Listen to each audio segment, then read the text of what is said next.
पिताजी, वे दो बच्चे जो कूड़े में सो रहे हैं बिल्कुल मेरी तरह दिखते हैं। आरव ने एक पुराने गद्दे पर गली में गले लगे सोए हुए छोटे बच्चों की ओर इशारा करते हुए कहा। विवेक मल्होत्रा रुक गए और अपनी 5 साल के बेटे की उंगली का पीछा करते हुए देखा। लगभग एक ही उम्र के दो बच्चे मैले और फटे हुए कपड़ों में, नंगे और घायल पैरों के साथ कूड़े के बोरों के बीच सिमटे हुए सो रहे थे। इससे पहले कि हम यह मार्मिक कहानी शुरू करें, नीचे टिप्पणी में बताएं कि आप हमें किस शहर से देख रहे हैं और हमारा साथ देते रहने के लिए लाइक जरूर करें। इस दृश्य को देखकर उद्योगपति के सीने में गांठ सी पड़ गई, लेकिन उन्होंने आरव का हाथ पकड़कर कार तक चलने की कोशिश की। वह अभी उसे उसके निजी स्कूल से लेने आए थे और हर शुक्रवार शाम की तरह वे शहर के केंद्र से होते हुए घर लौट रहे थे। यह एक ऐसा रास्ता था जिससे विवेक अक्सर बचते थे। वे हमेशा अधिक समृद्ध और पौष इलाकों से गुजरना पसंद करते थे, लेकिन मुख्य मार्ग पर भारी ट्रैफिक और एक दुर्घटना ने उन्हें उस गरीब और जीर्ण शीर्ण क्षेत्र से गुजरने के लिए मजबूर कर दिया था। संकरी गलियां बेघर लोगों, फेरीवालों और कूड़े के ढेर के बीच खेलते बच्चों से भरी थीं। हालांकि बच्चे ने आश्चर्यजनक ताकत से खुद को छुड़ा लिया और अपने पिता के विरोध को पूरी तरह से नजरअंदाज करते हुए छोटे बच्चों की ओर दौड़ पड़ा। विवेक भी उसके पीछे गए। वह न केवल इतनी गरीबी को इतने करीब से देखने पर उसके संभावित रिएक्शन से चिंतित थे, बल्कि उस क्षेत्र में व्याप्त खतरों से भी चिंतित थे। वहां लगातार चोरी, ड्रग्स तस्करी और हिंसा की खबरें आती थीं। उनके महंगे कपड़े और कलाई पर सोने की घड़ी उन्हें आसान निशाना बना सकते थे। आरव उस गंदे गद्दे के पास घुटनों के बल बैठ गया और उन दो बच्चों के चेहरों को देखने लगा जो गली की जिंदगी से थककर गहरी नींद में सो रहे थे।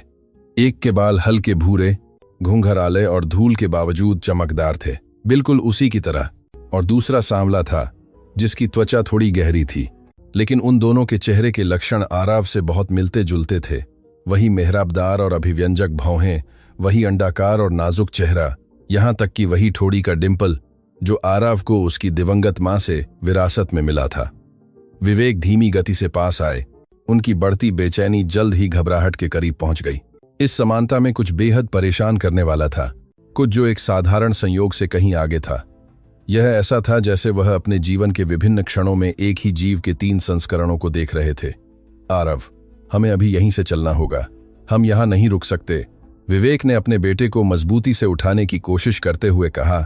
हालांकि उनकी नजरें सोए हुए बच्चों पर टिकी रहीं, वह उस असंभव दृष्टि से अपनी नजरें हटा नहीं पा रहे थे। ये बिल्कुल मेरी तरह हैं पिताजी, इनकी आंखें देखिए, आरव ने जोर दिया जब छोटे बच्चों में से एक धीरे से हिला और मुश्किल से अपनी आंखें खोलीं। अभी भी नींद में डूबी हुई 2 हरी आंखें दिखीं जो आरव की आंखों जैसी ही थीं, न केवल रंग में बल्कि बादाम के आकार में, नजर की तीव्रता में और उस प्राकृतिक चमक में भी जिसे विवेक अच्छी तरह से जानते थे। अपने पास अजनबियों को देखकर बच्चा डर गया और तुरंत अपने भाई को कंधे पर हल्के लेकिन जल्दबाजी में थपथपाकर जगाया। दोनों डरकर उठे, गले मिले, न केवल ठंड से बल्कि शुद्ध सहज भय से भी स्पष्ट रूप से कांप रहे थे। विवेक ने ध्यान दिया कि दोनों के बाल बिल्कुल आरव जैसे ही घुंघराले थे, बस रंगत अलग थी, और उनकी शारीरिक मुद्रा, हिलने डुलने का तरीका, यहां तक कि घबराए हुए होने पर सांस लेने का तरीका भी एक जैसा था। कृपया हमें चोट मत पहुंचाना, हल्के भूरे बालों वाले बच्चे ने कहा। सहज रूप से अपने छोटे भाई के सामने खड़ा हो गया, एक सुरक्षात्मक भाव में जिसे विवेक ने तुरंत एक सिहरन के साथ पहचान लिया। यह ठीक वही तरीका था जिससे आरव स्कूल में छोटे सहपाठियों की रक्षा करता था जब कोई दादागिरी करने वाला उन्हें डराने की कोशिश करता था। वही रक्षात्मक चाल, दिखाई दे रहे डर के बावजूद वही बहादुर मुद्रा। उद्योगपति ने अपने पैरों को जोर से कांपते हुए महसूस किया और गिरने से बचने के लिए एक ईंट की दीवार का सहारा लेना पड़ा। तीनों बच्चों के बीच समानता चौंकाने वाली, डरावनी, संयोग पर डालना असंभव थी। हर हाव भाव, हर अभिव्यक्ति, हर शारीरिक हलचल एक जैसी थी। सांवले बच्चे ने अपनी आंखें पूरी तरह से खोल दीं और विवेक लगभग उसी जगह बेहोश हो गए। वे आरव की तरह ही हरी, भेदक आंखें थीं, लेकिन कुछ और भी ज्यादा परेशान करने वाला था। उत्सुकता और सावधानी का मिश्रण वाली अभिव्यक्ति, भ्रमित या डरे हुए होने पर भौहें सिकोड़ने का विशिष्ट तरीका, यहां तक कि डर महसूस होने पर थोड़ा सिकुड़ जाने का तरीका, सब कुछ बिल्कुल वैसा ही था जैसा वह अपने बेटे में रोज देखते थे। तीनों की ऊंचाई एक जैसी थी, दुबला पतला शरीर था और एक साथ वे एक टूटे हुए आईने में एकदम सही प्रतिबिंब लग रहे थे। विवेक दीवार के सहारे और मजबूती से टिक गए, महसूस कर रहे थे कि दुनिया उनके चारों ओर घूम रही है। तुम्हारा नाम क्या है? आरव ने अपनी 5 साल की मासूमियत के साथ पूछा, सड़क के गंदे फर्श पर बैठते हुए अपने महंगे स्कूल की वर्दी को गंदा करने की परवाह किए बिना। मैं ऋषि हूं, हल्के भूरे बालों वाले बच्चे ने जवाब दिया, यह महसूस करने पर कि उसकी उम्र का यह बच्चा कोई खतरा नहीं था, उन वयस्कों के विपरीत जो उन्हें अक्सर सार्वजनिक स्थानों से भगा देते थे। और यह शान है मेरा छोटा भाई, उसने प्यार से अपने बगल में सांवले बच्चे की ओर इशारा करते हुए जोड़ा। विवेक ने महसूस किया कि दुनिया और भी तेजी से घूम रही है, जैसे जमीन उनके पैरों के नीचे से गायब हो गई हो। ये ठीक वही नाम थे जो उन्होंने और प्रिया ने बाकी 2 बच्चों के लिए चुने थे। अगर गर्भावस्था जुड़वा या तिड़वा होती, वे नाम जो रात की लंबी नींदहीन रातों के दौरान चर्चा किए गए थे और जो एक कागज पर लिखे हुए थे और रात की मेज के दराज में प्यार से रखे गए थे, वे नाम जिनका उन्होंने अपनी पत्नी की मृत्यु के बाद आरव या किसी और से कभी जिक्र नहीं किया था। यह एक पूरी तरह से असंभव, डरावनी संयोग था जो सभी तर्क और कारण को धता बता रहा था। तुम लोग यहाँ सड़क पर रहते हो? आरव ने बच्चों से बात करना जारी रखा जैसे कि यह दुनिया की सबसे स्वाभाविक बात हो, मशी के गंदे हाथ को छूते हुए एक ऐसी परिचितता के साथ जिसने विवेक को और भी परेशान कर दिया। हमारे पास रहने के लिए कोई असली घर नहीं है, शान ने कमजोर और कर्कश आवाज में कहा। शायद इतना रोने या मदद मांगने के कारण जिस मासी आंटी ने हमारी देखभाल की, उसने कहा कि उसके पास अब हमें रखने के लिए पैसे नहीं हैं और वह हमें सुबह सुबह यहां ले आई। उसने कहा कि कोई हमारी मदद करने के लिए आएगा। विवेक और धीमी गति से पास आए। जो कुछ वह देख और सुन रहे थे उसे पागल हुए बिना समझने की बेताब कोशिश कर रहे थे। तीनों न केवल एक ही उम्र और एक ही शारीरिक विशेषताओं के लगते थे, बल्कि वे एक ही स्वचालित और अनजाने हावभाव भी साझा करते थे। तीनों ही घबराए हुए होने पर अपने दाहिने कान के पीछे एक ही तरह से सिर खुजलाते थे। बोलने से पहले संदेह होने पर तीनों ही अपने निचले होंठ को एक ही बिंदु पर काटते थे। केंद्रित होने पर तीनों ही एक ही तरह से पलकें झपकाते थे। ये छोटे और अधिकांश लोगों के लिए अगोचर विवरण थे, लेकिन एक पिता के लिए विनाशकारी थे जो अपने बेटे के हर हाव भाव को जानते थे। तुम लोग यहाँ सड़क पर अकेले कितने समय से हो? विवेक ने अपनी आवाज को पूरी तरह से टूटते हुए पूछा। आरव के बगल में सड़क के गंदे फर्श पर घुटनों के बल बैठते हुए महंगे सूट की परवाह किए बिना 3 दिन और 3 रात जश ने सावधानी से अपनी छोटी और गंदी उंगलियों से गिनते हुए जवाब दिया, लेकिन एक सटीकता के साथ जो बुद्धिमत्ता को दर्शाती थी। मासी मीना हमें सुबह सुबह यहां ले आई जब सड़क पर कोई नहीं था, और उसने कहा कि वह अगले दिन खाना और साफ कपड़े लेकर वापस आएगी, लेकिन अब तक वह नहीं लौटी। विवेक ने महसूस किया कि उनके नसों में खून जम गया है, जैसे उनके पूरे शरीर में बिजली का झटका लगा हो। मीना, यह नाम उनके दिमाग में एक बहरे कर देने वाली गड़गड़ाहट की तरह गूंज उठा, उन यादों को जगाते हुए जिन्हें उन्होंने वर्षों से दफनाने की कोशिश की थी। मीना प्रिया की छोटी बहन थी, एक समस्याग्रस्त और अस्थिर महिला जो दर्दनाक प्रसव और अपनी बहन की मृत्यु के तुरंत बाद पारिवारिक जीवन से पूरी तरह से गायब हो गई थी। एक ऐसी महिला जिसके बारे में प्रिया ने कई बार बताया था कि वह गंभीर आर्थिक कठिनाइयों, ड्रग्स की लत की समस्याओं और अपमानजनक रिश्तों से जूझ रही थी। एक बहन जिसने प्रिया की गर्भावस्था के दौरान अनगिनत बार अलग अलग बहाने से पैसे उधार लिए थे और फिर बिना किसी निशान या पते के गायब हो गई थी। एक महिला जो पूरे प्रसव के दौरान अस्पताल में मौजूद थी और चिकित्सा प्रक्रियाओं और जटिलताओं के मामले में बच्चों के साथ क्या होगा, इस बारे में अजीब सवाल पूछ रही थी। आरव ने अपने पिता को हरी आंखों से देखते हुए सच्ची आंसुओं से भरी आंखों से प्यार से ऋषि की बाह को छुआ। पिताजी, इन्हें बहुत भूख लगी है, देखिए ये कितने पतले और कमजोर हैं, हम इन्हें यहाँ अकेला नहीं छोड़ सकते। विवेक ने शाम की रोशनी में दोनों बच्चों को और अधिक ध्यान से देखा और पाया कि वे वास्तव में गंभीर रूप से कुपोषित थे। घिसे पिटे और मरम्मत किए गए कपड़े उनके नाजुक शरीर पर चिथड़ों की तरह लटक रहे थे। उनके चेहरे पीले और धंसे हुए थे, गहरी आंखों के नीचे काले घेरे थे। उनकी आंखें बुझी हुई और थकी हुई, पर्याप्त पोषण या आरामदायक आराम के बिना कई दिन बिताने को दर्शाती थीं। उनके बगल में गंदे गद्दे पर मुश्किल से एक लगभग खाली पानी की बोतल और एक फटा हुआ प्लास्टिक बैग था जिसमें बासी और फफूंदी लगे ब्रेड के टुकड़े थे। छोटे हाथ गंदे और घायल थे, कटे हुए और खरोंचों के साथ, शायद कुछ खाने लायक खोजने के लिए कूड़े में कुरेदने के कारण। क्या तुम आज कुछ खा पाए हो? विवेक ने पूरी तरह से बच्चों की ऊंचाई तक घुटनों के बल बैठते हुए अपनी आवाज में बढ़ती भावना को नियंत्रित करने की कोशिश करते हुए पूछा। कल सुबह कोने की बेकरी में काम करने वाले एक आदमी ने हमें साझा करने के लिए एक पुराना सैंडविच दिया था। शान ने अपनी आंखें नीचे करते हुए कहा, स्थिति पर शर्मिंदा होते हुए, लेकिन आज हमें कुछ नहीं मिला। कुछ लोग गुजरते हैं, हमें दया से देखते हैं, लेकिन नाटक करते हैं कि वे हमें नहीं देख रहे हैं और तेजी से चलते रहते हैं। आरव ने तुरंत अपने महंगे स्कूल के बैग से भरे हुए बिस्कुटों का एक पूरा पैकेट निकाला और बच्चों को एक सहज और उदार हावभाव के साथ पेश किया, जिसने विवेक को एक ही समय में पितृगौरव और एक अस्तित्वगत आतंक से भर दिया। तुम सब खा सकते हो। मेरे पिताजी हमेशा मुझे और खरीद देते हैं और हमारे घर में बहुत स्वादिष्ट खाना है। रश्य और शान ने बड़ी और आशा भरी आंखों से अनुमति मांगते हुए सीधे विवेक की ओर देखा। शिक्षा और सम्मान का एक स्वाभाविक हावभाव जो उस निराशाजनक और अपमानजनक स्थिति के विपरीत था जिसमें वे थे। किसी ने इन परित्यक्त बच्चों को अच्छे शिष्टाचार और मूल्य सिखाए थे। विवेक ने सिर हिलाया, अभी भी बेताबी से समझने की कोशिश कर रहे थे कि उनके सामने क्या हो रहा था। भाग्य की किस शक्ति ने इन बच्चों को उनके रास्ते में डाल दिया था। उन्होंने बिस्कुट को एक नाजुकता और देखभाल के साथ साझा किया, जिसने विवेक के दिल को गहराई से छू लिया।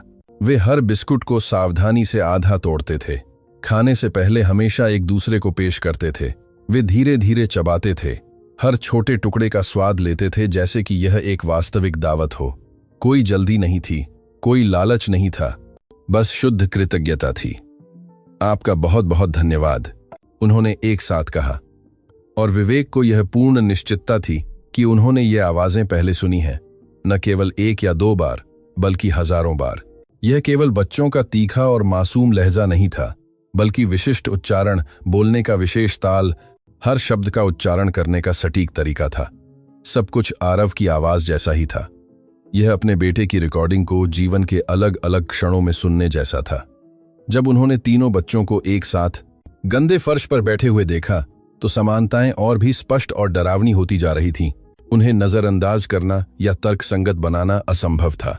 यह केवल प्रभावशाली शारीरिक समानता नहीं थी, अनजाने और स्वचालित हावभाव, किसी चीज पर ध्यान केंद्रित करते समय सिर को थोड़ा दाहिनी ओर झुकाने का विशिष्ट तरीका, यहां तक कि मुस्कुराने का विशिष्ट तरीका भी पहले ऊपर के दांतों को दिखाना, हर विवरण में सब कुछ एक जैसा था। आरव ने खुद के दो एकदम सही संस्करण ढूंढ लिए थे जो दुनिया में दुखद परिस्थितियों में रह रहे थे। क्या तुम अपने असली माता पिता के बारे में कुछ जानते हो? विवेक ने अपनी आवाज को नियंत्रित और सामान्य रखने की कोशिश करते हुए पूछा, हालांकि उनके सीने में उनका दिल इतनी तेजी से धड़क रहा था कि उन्हें दर्द हो रहा था। मासी मीना हमेशा कहती थीं कि हमारी माँ अस्पताल में हमारे जन्म के समय मर गईं, शी ने समझाया, शब्दों को दोहराते हुए जैसे कि वे एक पाठ हों जो हजारों बार याद किया और दोहराया गया हो। और हमारे पिताजी हमारी देखभाल नहीं कर सकते थे क्योंकि उनके पास पहले से ही एक और छोटा बच्चा था जिसकी उन्हें अकेले परवरिश करनी थी और उनके पास साधन नहीं थे। विवेक ने महसूस किया कि उनका दिल जोर से धड़क रहा है, इतना जोर से मार रहा था कि उन्हें यकीन था कि हर कोई इसे सुन सकता है। प्रिया वास्तव में जटिल प्रसव के दौरान मर गई थी, बहुत खून खो दिया था और सदमे में चली गई थी। और मीना रहस्यमय तरीके से अंतिम संस्कार के ठीक बाद गायब हो गई थी, यह दावा करते हुए कि वह उस शहर में नहीं रह सकती थी जहां उसकी बहन इतनी कम उम्र में मर गई थी। लेकिन अब सब कुछ एक भयानक और विनाशकारी अर्थ ले रहा था। मीना ने केवल दर्द और दुखद यादों से भाग नहीं गई थी, वह अपने साथ कुछ कीमती ले गई थी। अपने साथ किसी को ले गई थी, अपने साथ दो बच्चों को ले गई थी। और क्या तुम्हें याद है जब तुम छोटे बच्चे थे? विवेक ने अपने हाथों को स्पष्ट रूप से कांपते हुए जोर दिया, बच्चों के सुंदर चेहरों के हर विवरण को जुनूनी रूप से देखते हुए और अधिक समानताएं और अधिक सबूत की तलाश करते हुए। हमें लगभग कुछ भी याद नहीं है, शान ने दुख के साथ सिर हिलाया। मासी मीना हमेशा बताती थीं कि हम उसी दिन एक और भाई के साथ पैदा हुए थे, लेकिन वह हमारे पिताजी के साथ रहा क्योंकि वह अधिक मजबूत और स्वस्थ था, और हम उसके साथ चले गए क्योंकि हमें विशेष देखभाल की जरूरत थी। आरव ने अपनी हरी आंखें एक तरह से खोलीं जिसे विवेक अच्छी तरह से जानते थे। अचानक और भयानक समझ की वह अभिव्यक्ति जो तब प्रकट होती थी जब वह कोई कठिन समस्या हल करता था या कोई जटिल चीज समझता था। पिताजी, वे मेरे बारे में बात कर रहे हैं, है ना? मैं वह भाई हूं जो आपके साथ रहा क्योंकि मैं अधिक मजबूत था, और वे मेरे भाई हैं जो मासी के साथ चले गए। विवेक को पूरी तरह से बेहोश होने से बचने के लिए दोनों हाथों से खुरदरी दीवार का सहारा लेना पड़ा। उनके जीवन की सबसे भयानक पहेली के टुकड़े उनकी आंखों के सामने क्रूरता और निश्चितता के साथ फिट हो रहे थे। प्रिया की अत्यंत जटिल गर्भावस्था, अभी वाला आप अमका सामित किता था, हमेशा उच्च रक्तचाप और समय से पहले प्रसव की लगातार धमकियां, 18 घंटे से अधिक समय तक चलने वाला दर्दनाक प्रसव, गंभीर रक्तस्राव, हताश मिनट जब डॉक्टरों ने अथक रूप से मां और बच्चों दोनों को बचाने के लिए संघर्ष किया। उन्हें अस्पष्ट रूप से डॉक्टरों को जरूरी लहजे में गंभीर जटिलताओं, मुश्किल चिकित्सा निर्णयों, जिसे भी बचाया जा सके उसे बचाने के बारे में बात करते हुए याद था। उन्हें प्रिया धीरे धीरे उनकी बाहों में मरते हुए याद थी, टूटते हुए शब्दों को फुसफुसाते हुए जिसे उस समय वह समझ नहीं पाए थे, लेकिन अब उसका एक भयानक अर्थ था। और उन्हें मीना पूरी तरह से याद थी। उन तनावपूर्ण दिनों के दौरान अस्पताल में हमेशा मौजूद रहती थी, हमेशा घबराई हुई और बेचैन रहती थी, हमेशा चिकित्सा प्रक्रियाओं और गंभीर जटिलताओं या मां की मृत्यु के मामले में बच्चों के साथ क्या होगा इस बारे में विस्तृत सवाल पूछती थी। शेष शान, विवेक ने अपनी आवाज को पूरी तरह से कांपते हुए और टूटते हुए कहा, जबकि आंसू बिना छिपाने की कोशिश किए उनके चेहरे पर बहने लगे। क्या तुम घर आना चाहोगे, गर्म स्नान करना चाहोगे और कुछ स्वादिष्ट और पौष्टिक खाना चाहोगे? दोनों बच्चों ने स्वाभाविक और सीखे हुए अविश्वास के साथ एक दूसरे को देखा, जो उन लोगों का था जिन्हें क्रूर परिस्थितियों ने सबसे बुरे तरीके से यह समझने के लिए मजबूर किया था कि सभी वयस्कों के इरादे उनके साथ अच्छे नहीं होते थे। उन्होंने खतरनाक सड़कों पर पूरे दिन बिताए थे, हर तरह के जोखिमों, हिंसा और शोषण के संपर्क में थे। तुम लोग बाद में हमें नुकसान तो नहीं पहुंचाओगे, है ना? ऐशी ने एक छोटी और डरी हुई आवाज में पूछा, जो एक ही समय में बेताब उम्मीद और शुद्ध तर्कहीन डर को दर्शाती थी। कभी नहीं, मैं वादा करता हूं, आरव ने तुरंत जवाब दिया। इससे पहले कि उसके पिता अपना मुंह खोल पाते, जल्दी से उठा और ऋषि और शान की ओर अपने दोनों छोटे हाथ बढ़ा दिए। मेरे पिताजी बहुत अच्छे और प्यारे हैं। वह हर दिन मेरी अच्छी देखभाल करते हैं और वह तुम्हारी भी देखभाल कर सकते हैं, जैसे एक असली परिवार की तरह। विवेक बच्चों के साथ आरव की पूरी तरह से प्रभावशाली सहजता को देखकर मोहित थे, जैसे कि वह उन्हें वर्षों से गहराई से जानते हों। तीनों के बीच एक अवर्णनीय और शक्तिशाली संबंध था, कुछ जो आश्चर्यजनक शारीरिक समानता से कहीं आगे था। यह ऐसा था जैसे वे सहज रूप से एक दूसरे को पहचानते हों, जैसे उनके बीच एक भावनात्मक और आध्यात्मिक बंधन हो जो तर्क और कारण को पूरी तरह से पार कर गया हो। ठीक है, फिर, शान ने आखिरकार कहा, धीरे से उठता हुआ और सावधानी से अपने पास मौजूद कुछ और दयनीय वस्तुओं के साथ फटा हुआ प्लास्टिक बैग लेता हुआ। लेकिन अगर तुम लोग हमारे साथ बुरा व्यवहार करते हो या हमें चोट पहुंचाने की कोशिश करते हो, तो हम जानते हैं कि तेजी से कैसे भागना है और छिपना है। हम कभी बुरे नहीं होंगे। विवेक ने पूरी ईमानदारी के साथ आश्वासन दिया। शान को बैग के अंदर फफूंदी लगे ब्रेड के टुकड़ों को सावधानी से रखते हुए देखकर उनका दिल बैठ गया। हालांकि वह पहले ही जानते थे कि वे कुछ अनंत रूप से बेहतर खाएंगे। यह शुद्ध जीवित रहने की सहजता थी, उस व्यक्ति की जो वास्तविक और विनाशकारी भूख को गहराई से जानता हो। जब वे धीरे धीरे लग्जरी कार की ओर भीड़ भरी सड़कों पर चल रहे थे, तो विवेक ने ध्यान दिया कि वस्तुतः सभी लोग जो गुजर रहे थे, वे उन्हें घूर रहे थे, रुक रहे थे, आपस में फुसफुसा रहे थे और विवेक को देख रहे थे। यह महसूस करना असंभव नहीं था कि वे बिल्कुल तिड़वा लगते थे। कुछ अधिक उत्सुक राहगीर पूरी तरह से रुक जाते थे। वे प्रभावशाली समानता के बारे में प्रशंसात्मक टिप्पणियां करते थे। अन्य लोग यहां तक कि अपने फोन से छिपकर तस्वीरें भी ले रहे थे। आरव मजबूती से ऋषि का हाथ पकड़े हुए थे और ऋषि शान का हाथ, जैसे कि यह पूरी तरह से सहज और स्वाभाविक था, जैसे कि वे हमेशा जीवन की सड़कों पर ठीक ऐसे ही चले हों। पिताजी, आरव अचानक रुक गया, भीड़ भरी गली के बीच में अचानक रुक गया और सीधे अपने पिता की आंखों में देखा। मैंने हमेशा सपना देखा था कि मेरे भाई होंगे जो बिल्कुल मेरी तरह दिखते होंगे। मैंने सपना देखा था कि हम हर दिन एक साथ खेलते थे, कि वे वही चीजें जानते थे जो मैं जानता था, कि हम कभी अकेले या दुखी नहीं थे। और अब वे सच में यहां हैं, जैसे जादू से। आरव के शब्दों को सुनकर विवेक के पूरे शरीर में सिहरन दौड़ गई। कार तक के रास्ते में उन्होंने तीनों की हर हलचल को एक जुनूनी ध्यान से देखा जो पागलपन के करीब था। जिस तरह से रश्मि ठोकर लगने पर शान की मदद करता था, वह बिल्कुल वैसा ही था जैसे आरव हमेशा सबसे नाजुक या जरूरतमंद लोगों की मदद करता था। जिस तरह से शान अपने दयनीय सामानों के साथ प्लास्टिक बैग को सावधानी से पकड़ता था, वह बिल्कुल वैसी ही अत्यधिक देखभाल थी जो आरव अपने पसंदीदा खिलौनों या उन वस्तुओं के प्रति दिखाता था जिन्हें वह महत्वपूर्ण मानता था। यहाँ तक कि कदमों की स्वाभाविक ताल भी पूरी तरह से सिंक्रोनाइज थी, जैसे कि तीनों ने वर्षों तक उस चलने का सावधानीपूर्वक अभ्यास किया हो। विवेक ने ध्यान दिया कि तीनों ही गली में चढ़ते समय पहले दाहिना पैर रखते थे, कि चलते समय सभी हल्के से बायां हाथ हिलाते थे, कि सभी सहज रूप से किसी भी सड़क को पार करने से पहले चारों ओर देखते थे। ये छोटे विवरण थे जो एक सामान्य पर्यवेक्षक के लिए अननोटिस्ड रह सकते थे, लेकिन एक पिता के लिए विनाशकारी रूप से महत्वपूर्ण थे, जो अपने बेटे की हर हलचल को गहराई से जानता था। जब वे अंततः भीड़भाड़ वाले कोने पर खड़ी काली मर्सिडीज BMW तक पहुंचे, तो ऋषि और शान उस सुंदर और बेदाग बॉडी को छूते हुए प्रशंसा और आश्चर्य से पूरी तरह से खुली आंखों के साथ वाहन के सामने अचानक रुक गए। क्या यह सुंदर कार सच में आपकी है, साहब? ऋषि ने पूछा। यह मेरे पिताजी की है, आरव ने उस सहजता के साथ जवाब दिया जो विलासिता से घिरे होने वाले व्यक्ति की विशेषता थी। हम हमेशा इसमें स्कूल, क्लब, मॉल और हर जगह जाते हैं जहां हमें जरूरत होती है।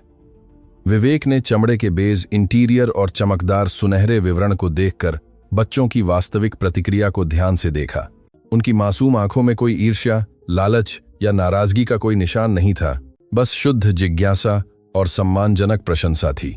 शान ने अत्यंत श्रद्धा के साथ नरम सीटों पर अपना गंदा छोटा हाथ फेरा, जैसे कि वह कुछ पवित्र और अछूत छू रहा हो। मैंने अपनी पूरी जिंदगी में इतनी सुंदर और सुगंधित कार में कभी यात्रा नहीं की, उसने सच्ची प्रशंसा से भरी आवाज में फुसफुसाया। यह उन टीवी कारों में से एक लगती है जिनमें अमीर मशहूर हस्तियां आती हैं। शहर के सबसे खास इलाके में स्थित भव्य हवेली खोथी तक की पूरी शांत यात्रा के दौरान विवेक एक पल के लिए भी रियर व्यू मिरर से अपनी नजर नहीं हटा पाए। तीनों बच्चे पिछली सीट पर खुशी खुशी बातें कर रहे थे, जैसे कि वे एक लंबे और दर्दनाक अलगाव के बाद फिर से मिल रहे पुराने दोस्त हों। आरव उत्साह से खिड़की से शहर के पर्यटन स्थलों और महत्वपूर्ण स्थानों की ओर इशारा कर रहे थे। शी रास्ते में जो कुछ भी देखता था उसके बारे में बुद्धिमान और गहन सवाल पूछ रहा था, और शान ध्यान केंद्रित करके सुन रहा था।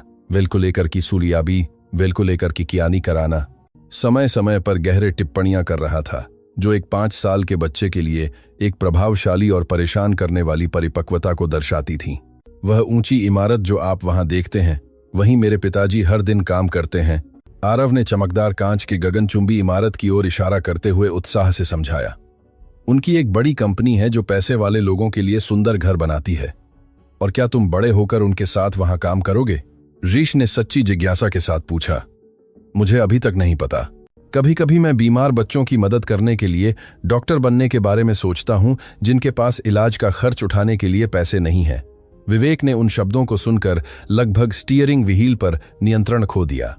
डॉक्टर बनना ठीक वही सपना था जिसे उन्होंने खुद बचपन में जुनून के साथ संजोया था। पारिवारिक परिस्थितियों के कारण परिवार के आकर्षक व्यवसायों को विरासत में लेने के लिए मजबूर होने से बहुत पहले यह एक पुरानी और गहरी इच्छा थी जिसे उन्होंने आरव के साथ कभी साझा नहीं किया था, क्योंकि वह उनके भविष्य के व्यावसायिक निर्णयों को कृत्रिम रूप से प्रभावित नहीं करना चाहते थे। मैं भी बड़ा होकर डॉक्टर बनना चाहता हूं, शान ने अचानक एक आश्चर्यजनक दृढ़ संकल्प के साथ कहा। गरीब लोगों की अच्छी देखभाल करने के लिए जिनके पास परामर्श या महंगी दवाएं खरीदने के लिए पैसे नहीं हैं, मैं बच्चों का शिक्षक बनना चाहता हूं। ऋषि ने उसी विश्वास के साथ पूरा किया। उन्हें धैर्यपूर्वक पढ़ना, लिखना और अच्छी तरह से हिसाब करना सिखाने के लिए, भले ही वे गरीब हों। विवेक की आंखों में आंसू तीव्र रूप से जल उठे। तीनों बच्चों के सपने नेक और परोपकारी थे, जो नैतिक और नैतिक मूल्यों के साथ पूरी तरह से जुड़े हुए थे, जिन्हें उन्होंने बचपन से आरव में डालने की कोशिश की थी। यह ऐसा था जैसे वे न केवल शारीरिक उपस्थिति साझा करते थे, बल्कि चरित्र, सिद्धांत और यहां तक कि सबसे गहरे सपने भी साझा करते थे। जब वे अंततः शहर के सबसे खास इलाके में स्थित अपनी विशाल हवेली खोथी तक पहुंचे, जिसके विस्तृत, पूरी तरह से बनाए गए बगीचे और प्रभावशाली क्लासिक वास्तुकला थी, तो ऋषि और शान मुख्य प्रवेश द्वार पर पूरी तरह से स्थिर हो गए। 3 मंजिला घर अपने विशाल सफेद स्तंभों और चमकदार कांच की खिड़कियों के साथ 2 बच्चों की आंखों में एक वास्तविक शाही महल जैसा लग रहा था, जिन्होंने शहर की खतरनाक सड़कों पर इतनी रातें बाहर खुले में बिताई थीं। क्या आप सच में इस विशाल घर में रहते हैं? शान ने आश्चर्य से लगभग सुनाई न देने वाली आवाज में पूछा। यह बहुत बड़ा और सुंदर है। इसमें शायद 100 अलग अलग कमरे होंगे। इसमें कुल 22 कमरे हैं। आरव ने एक गर्वित और मासूम मुस्कान के साथ सुधार किया। लेकिन हम वास्तव में केवल कुछ का उपयोग करते हैं, बाकी हमेशा बंद रहते हैं, क्योंकि यह केवल 2 लोगों के लिए बहुत बड़ा है। रोजा, सरला देवी, सारला देवी, अनुभवी गृह व्यवस्थापक, जो 15 साल से ठीक घर की देखभाल समर्पण के साथ कर रही थीं, तुरंत अपने हमेशा सुरुचिपूर्ण और त्रुटिहीन पेशेवर मुद्रा के साथ मुख्य द्वार पर दिखाई दी। विवेक को 3 बिल्कुल एक जैसे बच्चों के साथ अप्रत्याशित रूप से आते देखकर उनकी अभिव्यक्ति रुचि से कुल सदमे में बदल गई। वह आरव को जन्म से ही गहराई से जानती थीं और शारीरिक समानता इतनी अविश्वसनीय थी कि उन्होंने अपने हाथ में पकड़ी भारी चाबियां जोर से गिरा दी। हे राम, भगवान भला करे, उन्होंने धीरे से फुसफुसाया, जल्दी से लगातार 3 बार क्रॉस का चिन्ह बनाते हुए। विवेक साहब, यह कौन सी असंभव कहानी है? 3 आरव कैसे हो सकते हैं? सरला, मैं आपको सब कुछ आराम से समझाऊंगा। विवेक तीनों बच्चों के साथ जल्दी से घर में घुसते हुए कहा, अभी के लिए मुझे तुरंत जरूरत है कि आप रश्य और शान के लिए एक गर्म स्नान तैयार करें और खाने के लिए कुछ पौष्टिक और स्वादिष्ट प्रचुर मात्रा में तैयार करें। वह महिला, जो अभी भी उस अति वास्तविक स्थिति से पूरी तरह से चकित थी, तुरंत अपनी सहज और सुरक्षात्मक मातृवृत्ति को वापस ले आई। उन्होंने स्पष्ट रूप से कुपोषित दोनों बच्चों को सच्ची करुणा और व्यावहारिक चिंता के साथ देखा। इन छोटे बच्चों को तत्काल विशेष चिकित्सा ध्यान की आवश्यकता है। विवेक साहब, वे बहुत पतले, पीले और घावों से भरे हुए हैं। लगता है कि उन्होंने हफ्तों से ठीक से नहीं खाया है। विवेक ने चुपचाप सिर हिलाया। हालांकि उनका दिमाग बहुत अधिक जरूरी और जटिल मुद्दों पर केंद्रित था। उन्हें किसी भी निश्चित निर्णय लेने से पहले अपनी बढ़ती संदेहों की बेताबी से पुष्टि करने की आवश्यकता थी, जो सभी के भविष्य को प्रभावित कर सकता था। जब ऋष्य और शान आखिरकार लंबे स्नान से बाहर आए, आरव के साफ कपड़ों में पहने हुए, जो उन्हें हर विवरण में पूरी तरह से फिट थे, तो शारीरिक समानता और भी स्पष्ट और चौंकाने वाली थी। साफ, चमकदार और ध्यान से कंघी किए हुए बालों के साथ और सड़कों की गंदगी से मुक्त सुंदर चेहरों के साथ तीनों बच्चे एकदम सही दर्पणों में समान प्रतिबिंब लग रहे थे। उनके बालों के हल्के अलग अलग रंगों को छोड़कर उनके बीच महत्वपूर्ण अंतर करना असंभव था। तब सरला देवी एक चांदी की ट्रे पर पौष्टिक सैंडविच, विभिन्न ताजे फल, ठंडा पूरा दूध और अभी भी गर्म घर के बिस्कुट से भरी एक बड़ी ट्रे लेकर आईं। बच्चों ने त्रुटिहीन शिक्षा के साथ खाना शुरू कर दिया, लेकिन विवेक ने दिल को कसकर महसूस किया कि वे सब कुछ एक हताश गति से खा रहे थे। पुरानी भूख की आदिम सहजता अभी भी मौजूद और हावी थी। धीरे, मेरे प्यारे फरिश्तों, सरला देवी ने सच्ची मातृ स्नेह के साथ कहा, रसोई में और भी बहुत स्वादिष्ट खाना है। तुम्हें जल्दी करने की जरूरत नहीं है। तुम जितना चाहो उतना खा सकते हो। माफ करना सरला जी, जशी ने शर्मिंदा होकर कहा, तुरंत रुकते हुए। बस बहुत समय हो गया है जब हमने ठीक से नहीं खाया है। हम भूल गए कि कैसे व्यवहार करना है। तुम्हें माफी मांगने की जरूरत नहीं है मेरे प्यारे बच्चे। आराम से और शांति से खाओ। यह घर अब तुम्हारा भी है। विवेक ने जानबूझकर उस शांति के क्षण का उपयोग कुछ अत्यंत जरूरी और महत्वपूर्ण फोन कॉल करने के लिए किया। सबसे पहले उन्होंने अपने निजी विश्वासपात्र डॉक्टर डॉक्टर आनंद वर्मा, एक प्रसिद्ध और सम्मानित बाल रोग विशेषज्ञ से संपर्क किया, जो आरव के जन्म से ही उनकी सावधानीपूर्वक निगरानी कर रहे थे और परिवार के पूरे चिकित्सा इतिहास को जानते थे। डॉक्टर आनंद, मुझे एक बहुत जरूरी व्यक्तिगत मदद चाहिए। क्या आप आज रात मेरे घर आ सकते हैं? यह एक बहुत ही नाजुक चिकित्सा स्थिति है जिसमें कुछ बच्चे शामिल हैं। जरूर विवेक, क्या आरव को कुछ गंभीर हुआ है? आरव पूरी तरह से स्वस्थ है, लेकिन मुझे तत्काल 3 बच्चों, जिसमें वह भी शामिल है, पर विस्तृत डीएनए परीक्षण की जरूरत है। लाइन के दूसरी ओर एक लंबा और महत्वपूर्ण ठहराव था। डीएनए? विवेक, यह कितनी जटिल स्थिति है। मैं आने पर सब कुछ व्यक्तिगत रूप से समझाना पसंद करूंगा। क्या आप सामग्री संग्रह के लिए पूरी किट ला सकते हैं? हाँ, कोई समस्या नहीं। मैं अधिकतम 2 घंटे में वहां पहुंच जाऊंगा। दूसरा कॉल उनके निजी विश्वासपात्र वकील एडवोकेट रोहन सिंह एडीवी रोहन सिंह को किया गया, जो परिवार कानून और बाल हिरासत मामलों में एक मान्यता प्राप्त विशेषज्ञ थे। रोहन, मुझे एक अत्यंत नाजुक पारिवारिक मामले में तुम्हारी विशेष मदद की तुरंत जरूरत है। क्या हुआ विवेक, क्या हुआ? यह संभव है कि मेरे आरव के अलावा 2 और जैविक बच्चे हों, बच्चे जिन्हें, चलो कहें, जन्म के समय अनियमित तरीके से उससे अलग कर दिया गया था। अनियमित तरीके से कैसे अलग कर दिया गया? विवेक, तुम मुझे बहुत चिंतित और भ्रमित कर रहे हो। यह एक लंबी और जटिल कहानी है। मुझे तत्काल यह जानने की जरूरत है कि जैविक पिता के रूप में मेरे कानूनी अधिकार क्या हैं और मुझे सही तरीके से कैसे आगे बढ़ना चाहिए। मैं कल सुबह जल्दी आऊंगा। जब तक हम विस्तार से बात नहीं करते तब तक कुछ भी जल्दबाजी में मत करना। जब विवेक अपने कार्यालय में ये कॉल कर रहे थे तो तीनों बच्चे आलीशान कमरे में सद्भाव से खेल रहे थे, जैसे कि वे वर्षों से अंतरंग भाई हों। आरव गर्व से अपने महंगे खिलौने और संग्रह दिखा रहे थे। रश्य सड़क पर अपने कठिन जीवन में सीखे गए रचनात्मक खेल सिखा रहा था और शान मौके पर ही शानदार कहानियां बना रहा था। तीनों के बीच की प्राकृतिक तालमेल एक ही समय में परेशान करने वाली और देखने में सुंदर थी। वे एक ही स्वर में हंसते थे, बात करते समय एक ही तरह से हाव भाव करते थे, यहां तक कि केंद्रित होने पर वे एक ही ताल पर सांस लेते थे। आरव, विवेक ने कॉल खत्म करने के बाद शांति से कमरे में लौटते हुए कहा, मुझे शिष्य और शान से कुछ महत्वपूर्ण सवाल पूछने की जरूरत है। क्या तुम अपने पिताजी की मदद कर सकते हो? जरूर पिताजी, आप जो चाहें पूछ सकते हैं। विवेक बच्चों के बगल में कालीन पर आराम से बैठ गए, अपनी आवाज को सामान्य और आरामदेह रखने की कोशिश कर रहे थे, बावजूद इसके कि वह जो जानकारी बेताबी से तलाश रहे थे वह कितनी महत्वपूर्ण थी। शे, क्या तुम्हें याद है जब तुम छोटे बच्चे थे, कोई विशिष्ट बात, कोई भी विवरण, चाहे कितना भी छोटा क्यों ना हो? मासी मीना हमेशा कहती थीं कि हम एक बहुत बड़े और प्रसिद्ध अस्पताल में पैदा हुए थे। रश्य ने एकाग्रता से भौहें सिकोड़ते हुए सोचा। वह कहती थीं कि यह बहुत मुश्किल और खतरनाक था कि उन्हें यह तय करना पड़ा कि पहले किसे बचाना है। किसे बचाना है, दोहराया विवेक ने दिल को जोर से धड़कते हुए महसूस किया। हाँ, वह कहती थीं कि हमारी माँ बहुत बीमार और कमजोर थीं और मुख्य डॉक्टर ने कहा था कि वह सभी को एक ही समय में नहीं बचा सकते थे, इसलिए उन्हें हमें बचाने का फैसला करना पड़ा। विवेक ने महसूस किया कि दुनिया उनके चारों ओर अनियंत्रित रूप से घूम रही थी। यह संस्करण उस भयानक रात अस्पताल की उनकी खंडित और दर्दनाक यादों से पूरी तरह मेल खाता था। उन्हें स्पष्ट रूप से डॉक्टरों को गंभीर लहजे में मुश्किल फैसलों, आपातकालीन प्राथमिकताओं, उन परिस्थितियों में जिसे भी बचाया जा सके उसे बचाने के बारे में बात करते हुए याद था।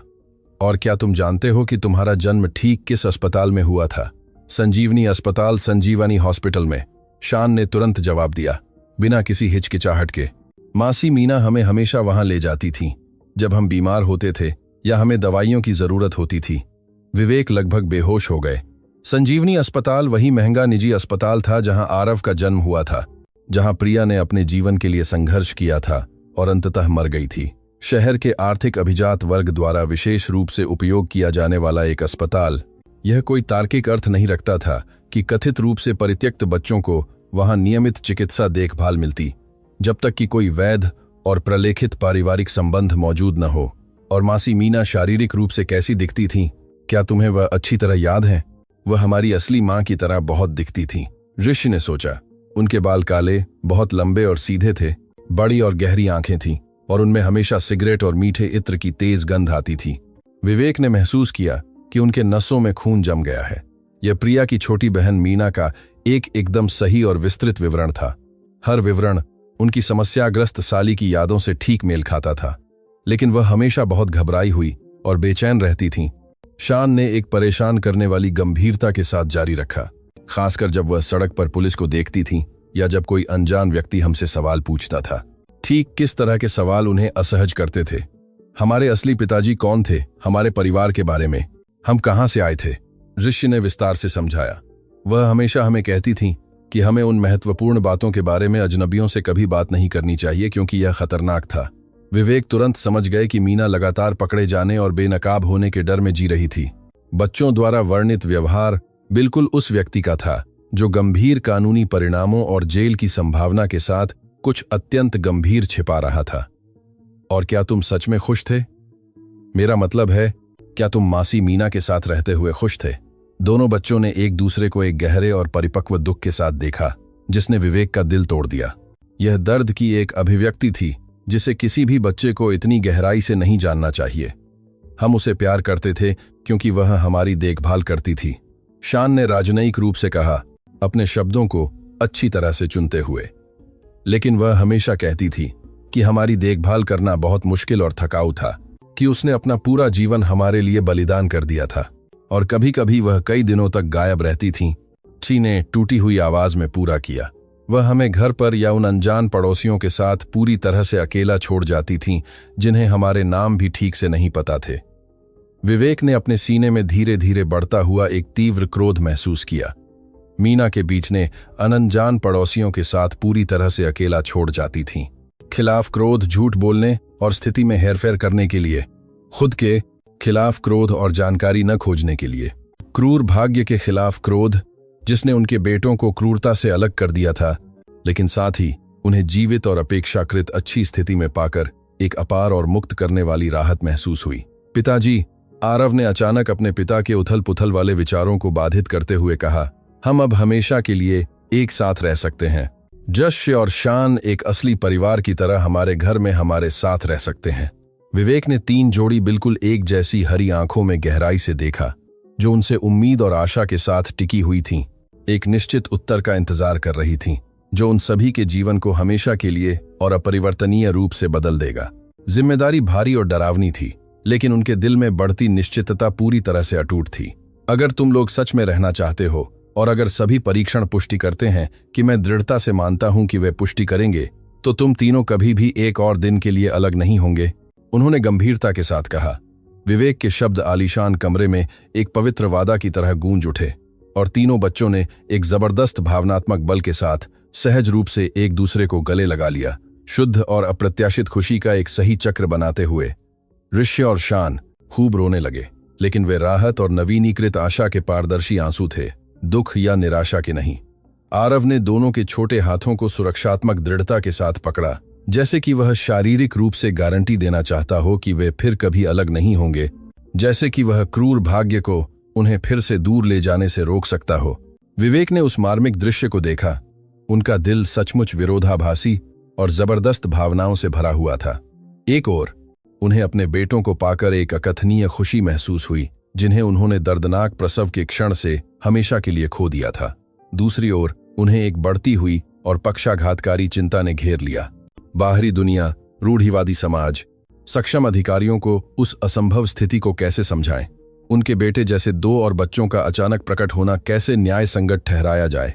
यह कैसे साबित किया जाए कि उन सब के पीछे कोई अनियमितता या अपराध नहीं था? उसी क्षण सरला देवी चुपचाप कमरे के सुरुचिपूर्ण दरवाजे पर दिखाई दी, सावधानी से एक चांदी की ट्रे पर और पौष्टिक भोजन ले जा रही थीं। संगमरमर के फर्श पर गले लगे तीनों बच्चों को देखकर वह अचानक रुक गईं, और उनकी अनुभवी आंखें समझ और मातृ कोमलता के आंसुओं से भर गईं। विवेक साहब, उन्होंने भावना से टूटी हुई आवाज में कहा, इस घर में समर्पण के साथ काम करते हुए इन लंबे वर्षों में मैंने आरव को कभी इतना सच्चा, खुश और पूरा नहीं देखा। यह ऐसा है जैसे उसने आखिरकार खुद का एक मौलिक हिस्सा ढूंढ लिया है, जिसे वह होशपूर्वक भी नहीं जानता था कि उसने खो दिया था। सरला, मैं बेसब्री से डॉक्टर के आने का इंतजार कर रहा हूं, तब तक तुम उन्हें प्यार से देख सकती हो। मुझे तत्काल कुछ बहुत महत्वपूर्ण कॉल करने की जरूरत है। जरूर विवेक साहब, मैं तीनों की देखभाल ऐसे करूंगी जैसे वे मेरे अपने पोते हों। विवेक धीरे धीरे दूसरी मंजिल पर अपने सुरुचिपूर्ण कार्यालय की ओर चढ़े, लेकिन पहुंचने से पहले उन्होंने कमरे से आती मधुर हंसी सुनी। यह एक शुद्ध और क्रिस्टल स्पष्ट ध्वनि थी, जिसे उन्होंने अपने पूरे वयस्क जीवन में कभी नहीं सुना था। आरव पूरी बिना किसी रोक टोक या उदासी के हंस रहा था। अपने प्यारे बेटे के 5 साल के जीवन के दौरान विवेक ने हमेशा बच्चे में एक निश्चित अकथनीय उदासी महसूस की थी, जैसे कि उसके अस्तित्व में हमेशा के लिए कुछ आवश्यक कमी थी। अब उस सहज और प्रामाणिक हंसी को सुनकर उन्होंने पूर्ण स्पष्टता के साथ समझा कि आरव ने हमेशा अपने भाइयों की दर्दनाक अनुपस्थिति को गहराई से महसूस किया था, भले ही वह होशपूर्वक उनके वास्तविक अस्तित्व के बारे में नहीं जानता था। कार्यालय की व्यवस्थित चुप्पी में विवेक ने आधुनिक कंप्यूटर चालू किया और प्रिया की समस्याग्रस्त बहन मीना सांतोस के बारे में सब कुछ सावधानीपूर्वक खोजना शुरू कर दिया। उन्हें लगातार पते बदलने के विस्तृत रिकॉर्ड, छोटे अपराधों के लिए कुछ पुलिस नोट्स और पुरानी वित्तीय अस्थिरता का एक बहुत परेशान करने वाला इतिहास मिला। लेकिन जिस चीज ने उन्हें सबसे ज्यादा प्रभावित किया वह यह थी कि रहस्यमय तरीके से मीना को बच्चों के दर्दनाक जन्म के ठीक समय पर एक अज्ञात स्रोत से एक बहुत बड़ी राशि मिली थी। यह ऐसा था जैसे किसी शक्तिशाली व्यक्ति ने जानबूझकर उसे बच्चों के साथ गायब होने और कभी वापस न आने के लिए भुगतान किया था। विवेक के बढ़ते संदेह तुरंत उनके अपने परिवार की ओर निर्देशित हुए। मल्होत्रा हमेशा कुख्यात रूप से परंपरावादी, रूढ़िवादी और त्रुटिहीन, सार्वजनिक छवि के प्रति जुनूनी रहे थे। एक जटिल और अनियोजित गर्भधारण में तिड़वा होना, जिसमें जवान मां दुखद रूप से प्रसव में मर जाती है, को एक विनाशकारी घोटाला माना जा सकता था, कुछ जिसे किसी भी कीमत पर छिपाना था। शायद उनके अपने माता पिता, सत्तावादी और ठंडे आरव के रूढ़िवादी दादा दादी ने उस क्रूर और अमानवीय अलगाव की योजना बनाई थी। अचानक फोन जोर से बज उठा, उनके उदास विचारों को बाधित करते हुए। यह डॉ आनंद थे जो अपनी कार से बुला रहे थे। विवेक, मैं कुछ ही मिनटों में पहुंच रहा हूं। मैं डीएनए परीक्षणों के लिए बिल्कुल सब कुछ लाया हूं, लेकिन मुझे तुम्हें चेतावनी देनी होगी कि पूरे परिणाम ठीक 72 घंटे में ही तैयार होंगे।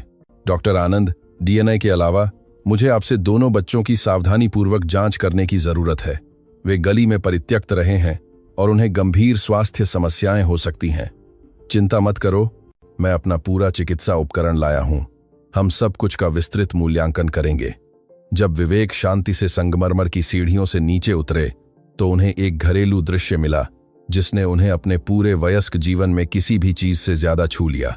सरला देवी ने प्यार से कमरे की सुरुचिपूर्ण मेज पर एक त्रुटिहीन नाश्ता तैयार किया था और तीनों बच्चे छोटे सज्जनों की तरह शिष्टाचार से बैठे थे, अपने सपनों और भविष्य की योजनाओं के बारे में खुशी खुशी बात कर रहे थे। उनके बीच एक प्राकृतिक सद्भाव था जो सभी तर्क से परे था। जब मैं डॉक्टर बनूंगा, आरव ने अपनी हरी आंखों में चमक के साथ कहा, मेरे पास एक बड़ा अस्पताल होगा जो केवल गरीब बच्चों की देखभाल के लिए होगा जिनके पास पैसे नहीं है। और मैं भी डॉक्टर बनूंगा, शान ने समान दृढ़ संकल्प के साथ पूरा किया। लेकिन मैं परित्यक्त जानवरों की प्यार से देखभाल करूंगा, क्योंकि वे भी इंसानों की तरह ही पीड़ित होते हैं।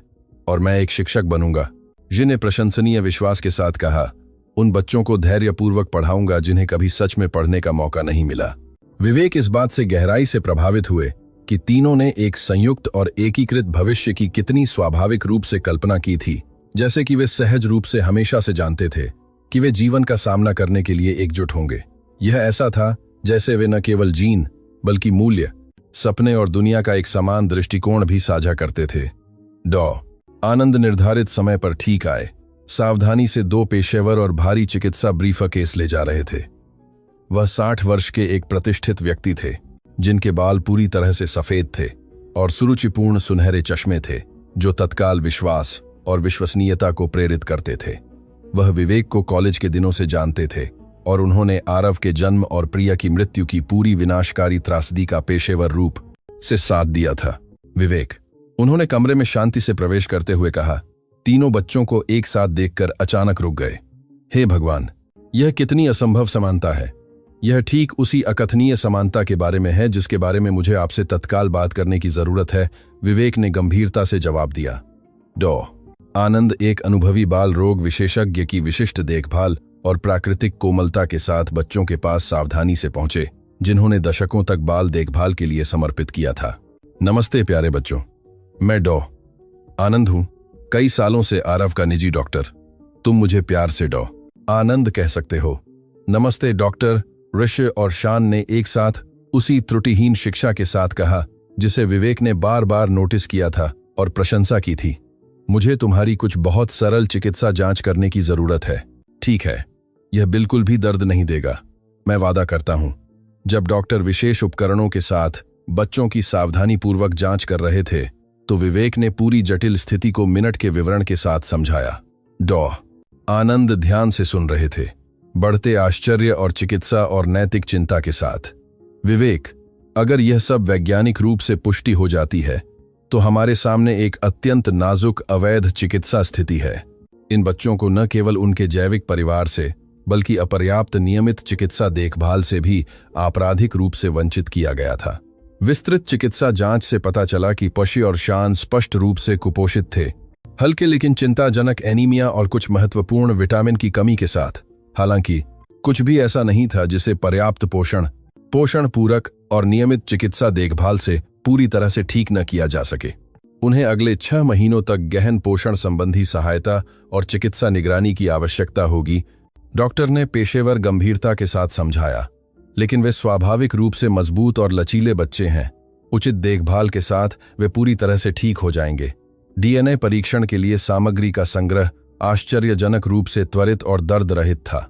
डॉ आनंद ने विशेष बांझ स्वाब के साथ तीनों बच्चों के लार के नमूने सावधानीपूर्वक लिए। उन्होंने सब कुछ विशिष्ट कोड के साथ सावधानीपूर्वक लेबल किया और उन्हें उपयुक्त एयरटाइट कंटेनरों में रखा। विवेक, मैं व्यक्तिगत रूप से इस कीमती सामग्री को सबसे भरोसेमंद और विवेकपूर्ण प्रयोगशाला में ले जाऊंगा जिसे मैं जानता हूं। ठीक 72 घंटों में हमारे पास निश्चित वैज्ञानिक पुष्टि होगी। विश्वासपात्र डॉक्टर के जाने के बाद विवेक ने एक गंभीर और महत्वपूर्ण बातचीत के लिए तीनों बच्चों को आरामदेह कमरे में शांति से इकट्ठा किया। बच्चों, मुझे तुम्हें कुछ बहुत महत्वपूर्ण समझाना है ताकि तुम अच्छी तरह से समझ सको। एक वास्तविक संभावना है कि तुम जैविक भाई हो, लेकिन हमें धैर्यपूर्वक इंतजार करना होगा जब तक कि एक वैज्ञानिक परीक्षण आधिकारिक तौर पर इसकी पुष्टि न कर दे। हम पहले से ही पूर्ण निश्चितता के साथ जानते हैं कि हम भाई हैं, आरव ने अटूट विश्वास के साथ कहा। हमें उस चीज की पुष्टि करने के लिए किसी वैज्ञानिक परीक्षण की जरूरत नहीं है जिसे हम पहले से ही महसूस करते हैं। मैं पूरी तरह से जानता हूं मेरे बेटे, लेकिन वयस्कों और अधिकारियों को महत्वपूर्ण कानूनी निर्णय लेने के लिए अटूट वैज्ञानिक प्रमाणों की जरूरत होती है। और अगर परीक्षण कहता है कि हम सच में भाई हैं, ऋषि ने स्पष्ट चिंता के साथ पूछा, क्या हम हमेशा के लिए इस घर में रह पाएंगे? अगर परिणाम सकारात्मक है तो तुम तीनों कभी भी एक और दिन के लिए अलग नहीं होंगे। यह मेरा सबसे पवित्र वादा है।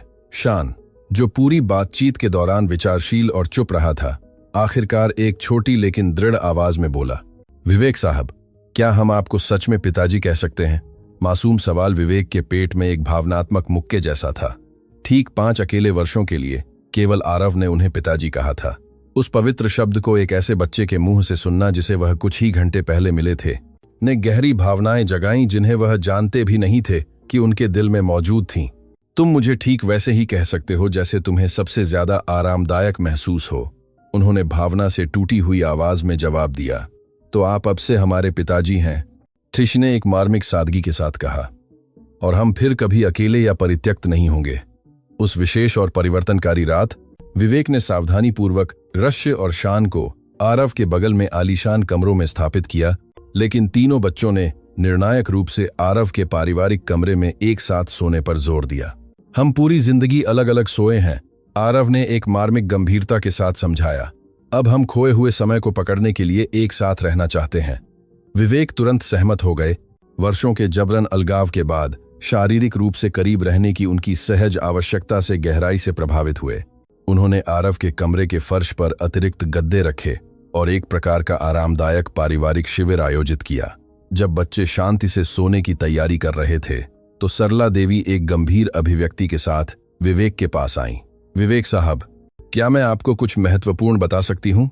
जरूर सरला, स्वतंत्रता से बात करो। मैंने अपने जीवन के 30 से अधिक वर्षों तक समर्पण के साथ बच्चों के साथ काम किया है। मैंने कई अलग अलग और जटिल स्थितियां देखी हैं, लेकिन जो आज यहाँ इस घर में हुआ वह भगवान का काम था। इन बच्चों ने एक दूसरे को एक ऐसे तरीके से पहचाना है जिसका कोई मानवीय स्पष्टीकरण संभव नहीं है। क्या आप सच में मानती हैं कि वे वास्तव में भाई हैं? विवेक साहब, मुझे बिल्कुल भी डीएनए परीक्षण की जरूरत नहीं है ताकि मैं निश्चित हो सकूं। बस यह ध्यान से देखना काफी है कि वे स्वाभाविक रूप से एक साथ कैसे व्यवहार करते हैं। वे एक पहेली के 3 एकदम सही टुकड़े की तरह हैं जो आखिरकार सही जगह पर फिट हो गए हैं। सोने जाने से पहले विवेक प्यार से उन्हें शुभ रात्रि की कामना करने के लिए बच्चों के कमरे में शांति से गए। उन्होंने तीनों को गद्दों पर एक दूसरे के बगल में लेटे हुए पाया। आरव रणनीतिक रूप से बीच में था। शी और शान के हाथों को एक प्राकृतिक संरक्षक की तरह मजबूती से पकड़े हुए था। पिताजी, आरव ने अंधेरे में फुसफुसाया, मेरे खोए हुए भाइयों को खोजने के लिए बहुत धन्यवाद। हमें गली से उठाने के लिए धन्यवाद। ऋषि ने अनंत कृतज्ञता के साथ फुसफुसाया, हमें बाहर नहीं फेंकने के लिए धन्यवाद। शान ने भावना से भरी आवाज में जोड़ा। विवेक ने तीनों बच्चों के माथे को धीरे से चूमा, एक भावनात्मक और आध्यात्मिक पूर्णता महसूस करते हुए जिसे उन्होंने अपने पूरे वयस्क जीवन में कभी अनुभव नहीं किया था। शुभ रात्रि मेरे प्यारे बेटों, शांति से और सुरक्षित सो। पिताजी यहाँ हमेशा के लिए तुम्हारी देखभाल कर रहे हैं। बाद में अपने शांत कमरे में पूरी तरह से अकेले विवेक ने दृढ़ संकल्प के साथ अपनी माँ श्रीमती गायत्री मल्होत्रा, मिसेस गायत्री मल्होत्रा, पारंपरिक परिवार की सत्तावादी मातृयार्क को बुलाया। माँ, मुझे तत्काल आपको कुछ अत्यंत महत्वपूर्ण बताना है। अब क्या हुआ विवेक? क्या आरव को कुछ गंभीर हुआ है? आरव पूरी तरह से ठीक है, लेकिन आज मुझे 2 परित्यक्त बच्चे मिले जो मेरे जैविक बेटे हो सकते हैं। लाइन के दूसरी ओर एक लंबा और महत्वपूर्ण ठहराव था। यह ठीक कैसे है विवेक? 2 बच्चे आरव जैसे, बिल्कुल एक जैसे। मुझे दृढ़ता से विश्वास है कि वे अन्य बच्चे हैं जो उस भयानक रात उसके साथ पैदा हुए थे। विवेक, तुम पूरी तरह से पागल हो रहे हो। आरव हमेशा से इकलौता बेटा रहा है। प्रसव में बिल्कुल कोई और बच्चा नहीं था। माँ, मुझे उस दर्दनाक प्रसव के स्पष्ट रूप से खंडित टुकड़े याद हैं। मुझे डॉक्टरों को मुश्किल फैसलों, जिसे भी मानवीय रूप से संभव हो, उसे बचाने के बारे में तत्काल बात करते हुए याद है। और ये बच्चे अंतरंग विवरण जानते हैं जिसे वे तभी जान सकते थे जब उनका जन्म वास्तव में उस विशिष्ट अस्पताल में उस सटीक दिन हुआ हो। यह पूरी तरह से असंभव और बेतुका है। अगर कोई और बच्चा होता तो मुझे सब कुछ पता होता। आप बिल्कुल सब कुछ जानती थी माँ। अब मुझे इस बात का पूर्ण निश्चितता है और मैं तुरंत जानना चाहता हूं कि मेरे गायब हुए बेटों के साथ ठीक क्या हुआ। जो चुप्पी छाई रही वह बहरी कर देने वाली थी और तनाव से भरी हुई थी। विवेक स्पष्ट रूप से अपनी मां की लाइन के दूसरी ओर भारी और अनियमित सांस सुन सकते थे। विवेक, कल सुबह जल्दी घर आओ। हमें इस सब के बारे में व्यक्तिगत रूप से तत्काल बात करने की जरूरत है। आप ठीक अभी क्यों नहीं बता सकती? क्योंकि यह एक अत्यंत नाजुक बातचीत है जिसे आमने सामने किया जाना चाहिए और बच्चों को अपने साथ लाओ। मुझे उन्हें अपनी आंखों से देखने की जरूरत है। अपने कांपते हाथों से फोन काटते हुए विवेक पूरी रात जागते रहे, व्यापक खिड़की से घूरते रहे और उस बिल्कुल असाधारण और परिवर्तनकारी दिन में जो कुछ हुआ था उसके बारे में जुनूनी रूप से सोचते रहे। 12 तीव्र घंटों से भी कम समय में उनका जीवन पूरी तरह से और अपरिवर्तनीय रूप से बदल गया था। एक इकलौते बेटे के अकेले पिता से वह तिड़वा बच्चों के समर्पित पिता बन गए थे। एक छोटे और नियंत्रित परिवार वाले आदमी से वह 3 बच्चों की जिम्मेदारी बन गए थे जिन्हें बेताबी से देखभाल, बिना शर्त प्यार और स्थायी सुरक्षा की जरूरत थी। लेकिन सबसे दर्दनाक बात यह थी कि उन्हें पता चला कि 5 लंबे वर्षों से उन्होंने एक विस्तृत और क्रूर झूठ जिया था। उनके अन्य 2 जैविक बेटे प्रसव में नहीं मरे थे, जैसा कि उन्होंने हमेशा ईमानदारी से माना था। उन्हें जानबूझकर अलग कर दिया गया था, आपराधिक रूप से छिपाया गया था और उनसे दूर पाला गया था, उन भयावह कारणों के लिए जिन्हें वह अभी तक पूरी तरह से नहीं समझते थे। शांत खिड़की से विवेक ने क्षितिज पर धीरे धीरे उगते हुए पहले सुनहरे सूरज की किरण को देखा। एक नया दिन धीरे धीरे उग रहा था और उसके साथ वर्षों से उन्हें परेशान करने वाले सवालों के निश्चित उत्तरों का ठोस वादा था। कल आखिरकार हमें पूरी सच्चाई पता चलेगी, उन्होंने खुद से फुसफुसाया।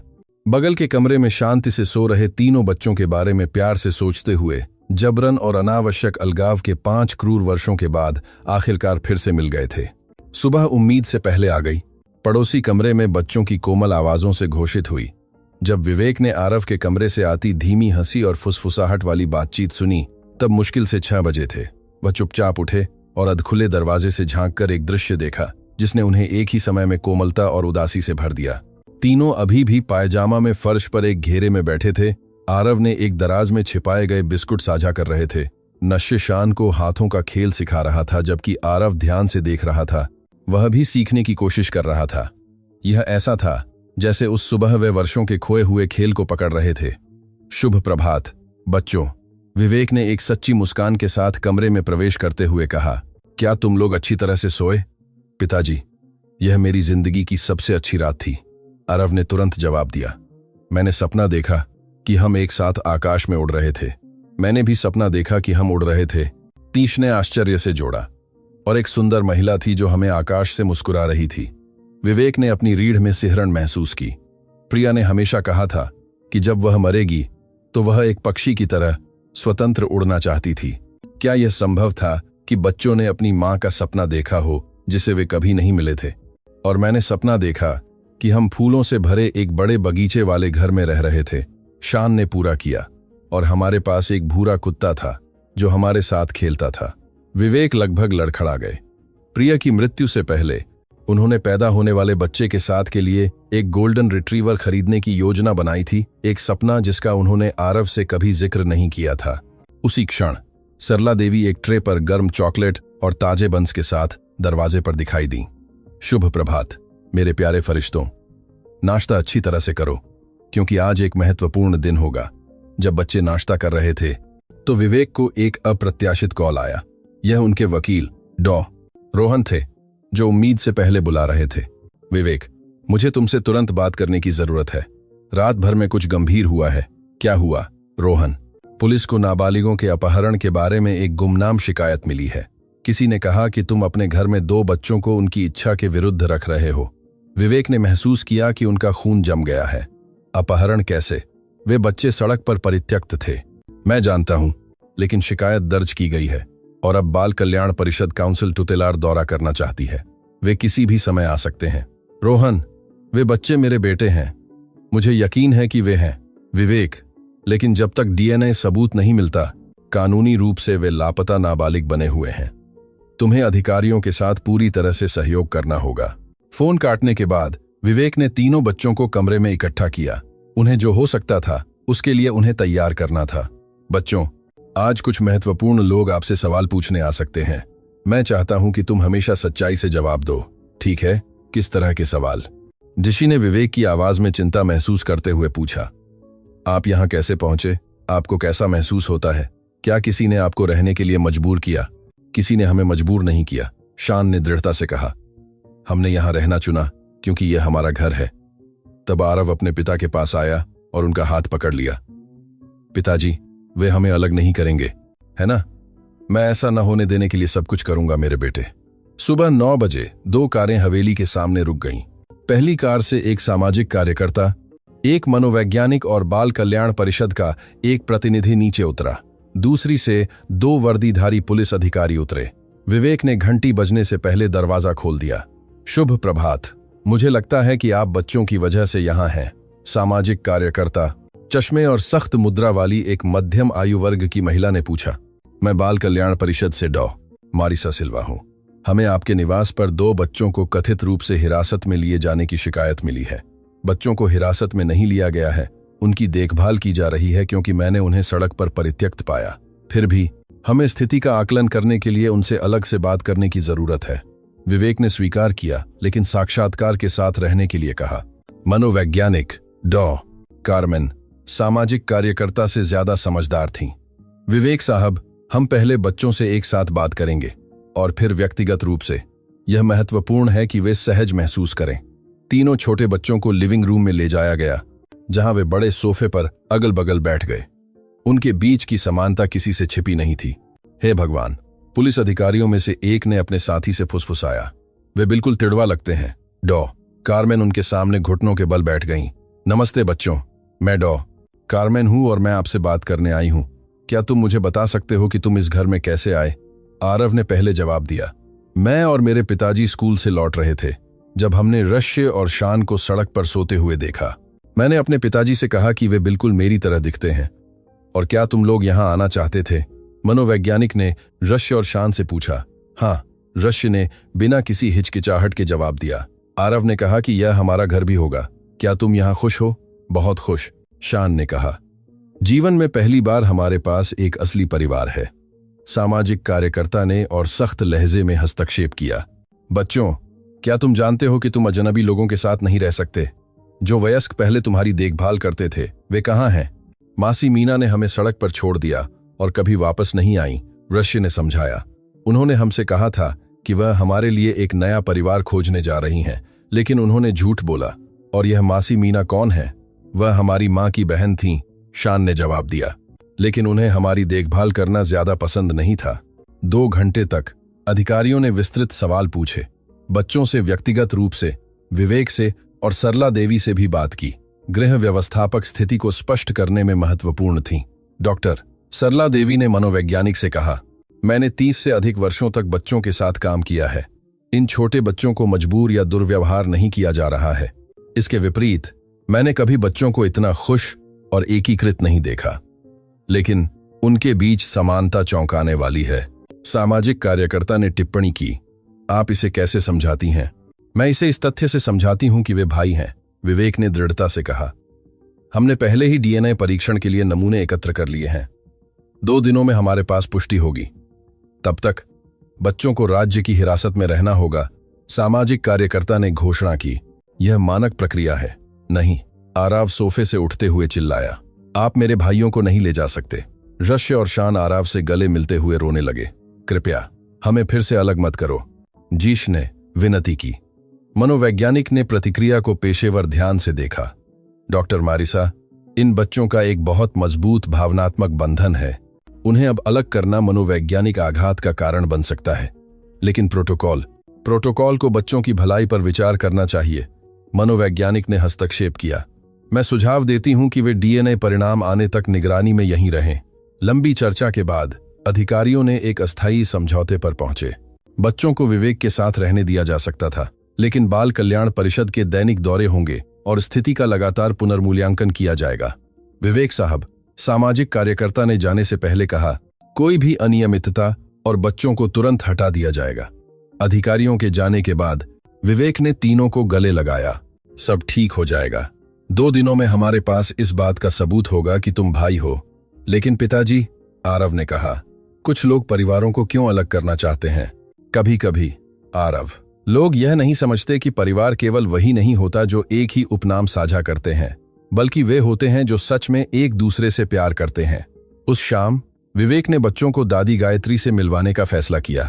यह अतीत का सामना करने और 5 साल पहले जो हुआ था उसकी सच्चाई जानने का समय था। मल्होत्रा की हवेली एक और भी शानदार इलाके में थी, जिसमें विशाल बगीचे और प्रभावशाली वास्तुकला थी। पहुंचने पर श्रीमती गायत्री हमेशा की तरह सुरुचिपूर्ण ढंग से कपड़े पहने हुए बरामदे में इंतजार कर रही थीं।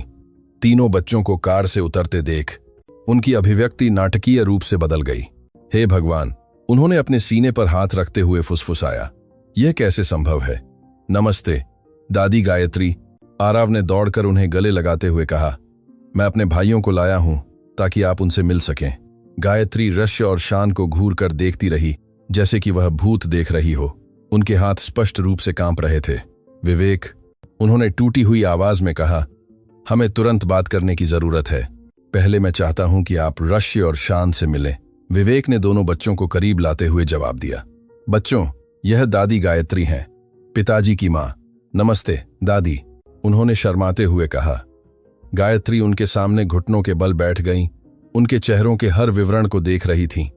आंसू उनके गालों पर बहने लगे। वे आरव की तरह बिल्कुल एक जैसे हैं जब वह बच्चा था, उन्होंने फुसफुसाया, और वे प्रिया की तरह भी बिल्कुल एक जैसे हैं। विवेक समझ गए कि उनकी मां ने जितना बताया था उससे ज्यादा जानती थीं। मां, क्या आप इन बच्चों को पहचानती हैं? गायत्री धीरे से उठी, आंसू पोंछते हुए। विवेक, बच्चों को बगीचे में खेलने के लिए भेज दो। हमें उन चीजों के बारे में बात करने की जरूरत है जिन्हें उन्हें अभी नहीं सुनना चाहिए। बच्चों, बाहर जाकर खेलो। सरला तुम्हारे साथ जाएगी। जब छोटे बच्चे बाहर चले गए तो गायत्री एक कुर्सी पर भारीपन से बैठ गईं। विवेक, बैठो। मैं तुम्हें जो बताने जा रही हूं वह उस भयानक रात के बारे में तुम जो कुछ भी मानते हो उसे पूरी तरह से बदल देगा। विवेक अपनी मां के सामने बैठ गए, जो उन्हें वर्षों से संदेह था, उसे सुनने के लिए तैयार थे। मां, मैं ठीक से जानना चाहता हूं कि अस्पताल में क्या हुआ था।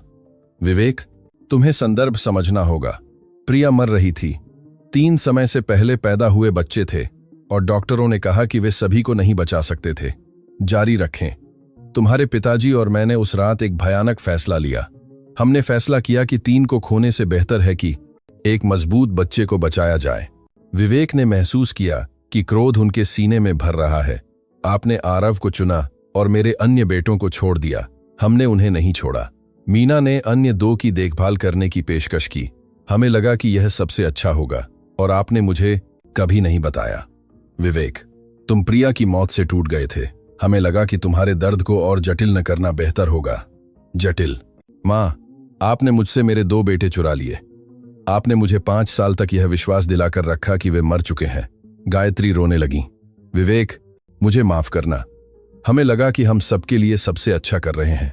सबसे अच्छा? और मीना इतने सालों से कहां थी? उसने बच्चों को क्यों छोड़ दिया? मीना को ड्रग्स की समस्या हो गई।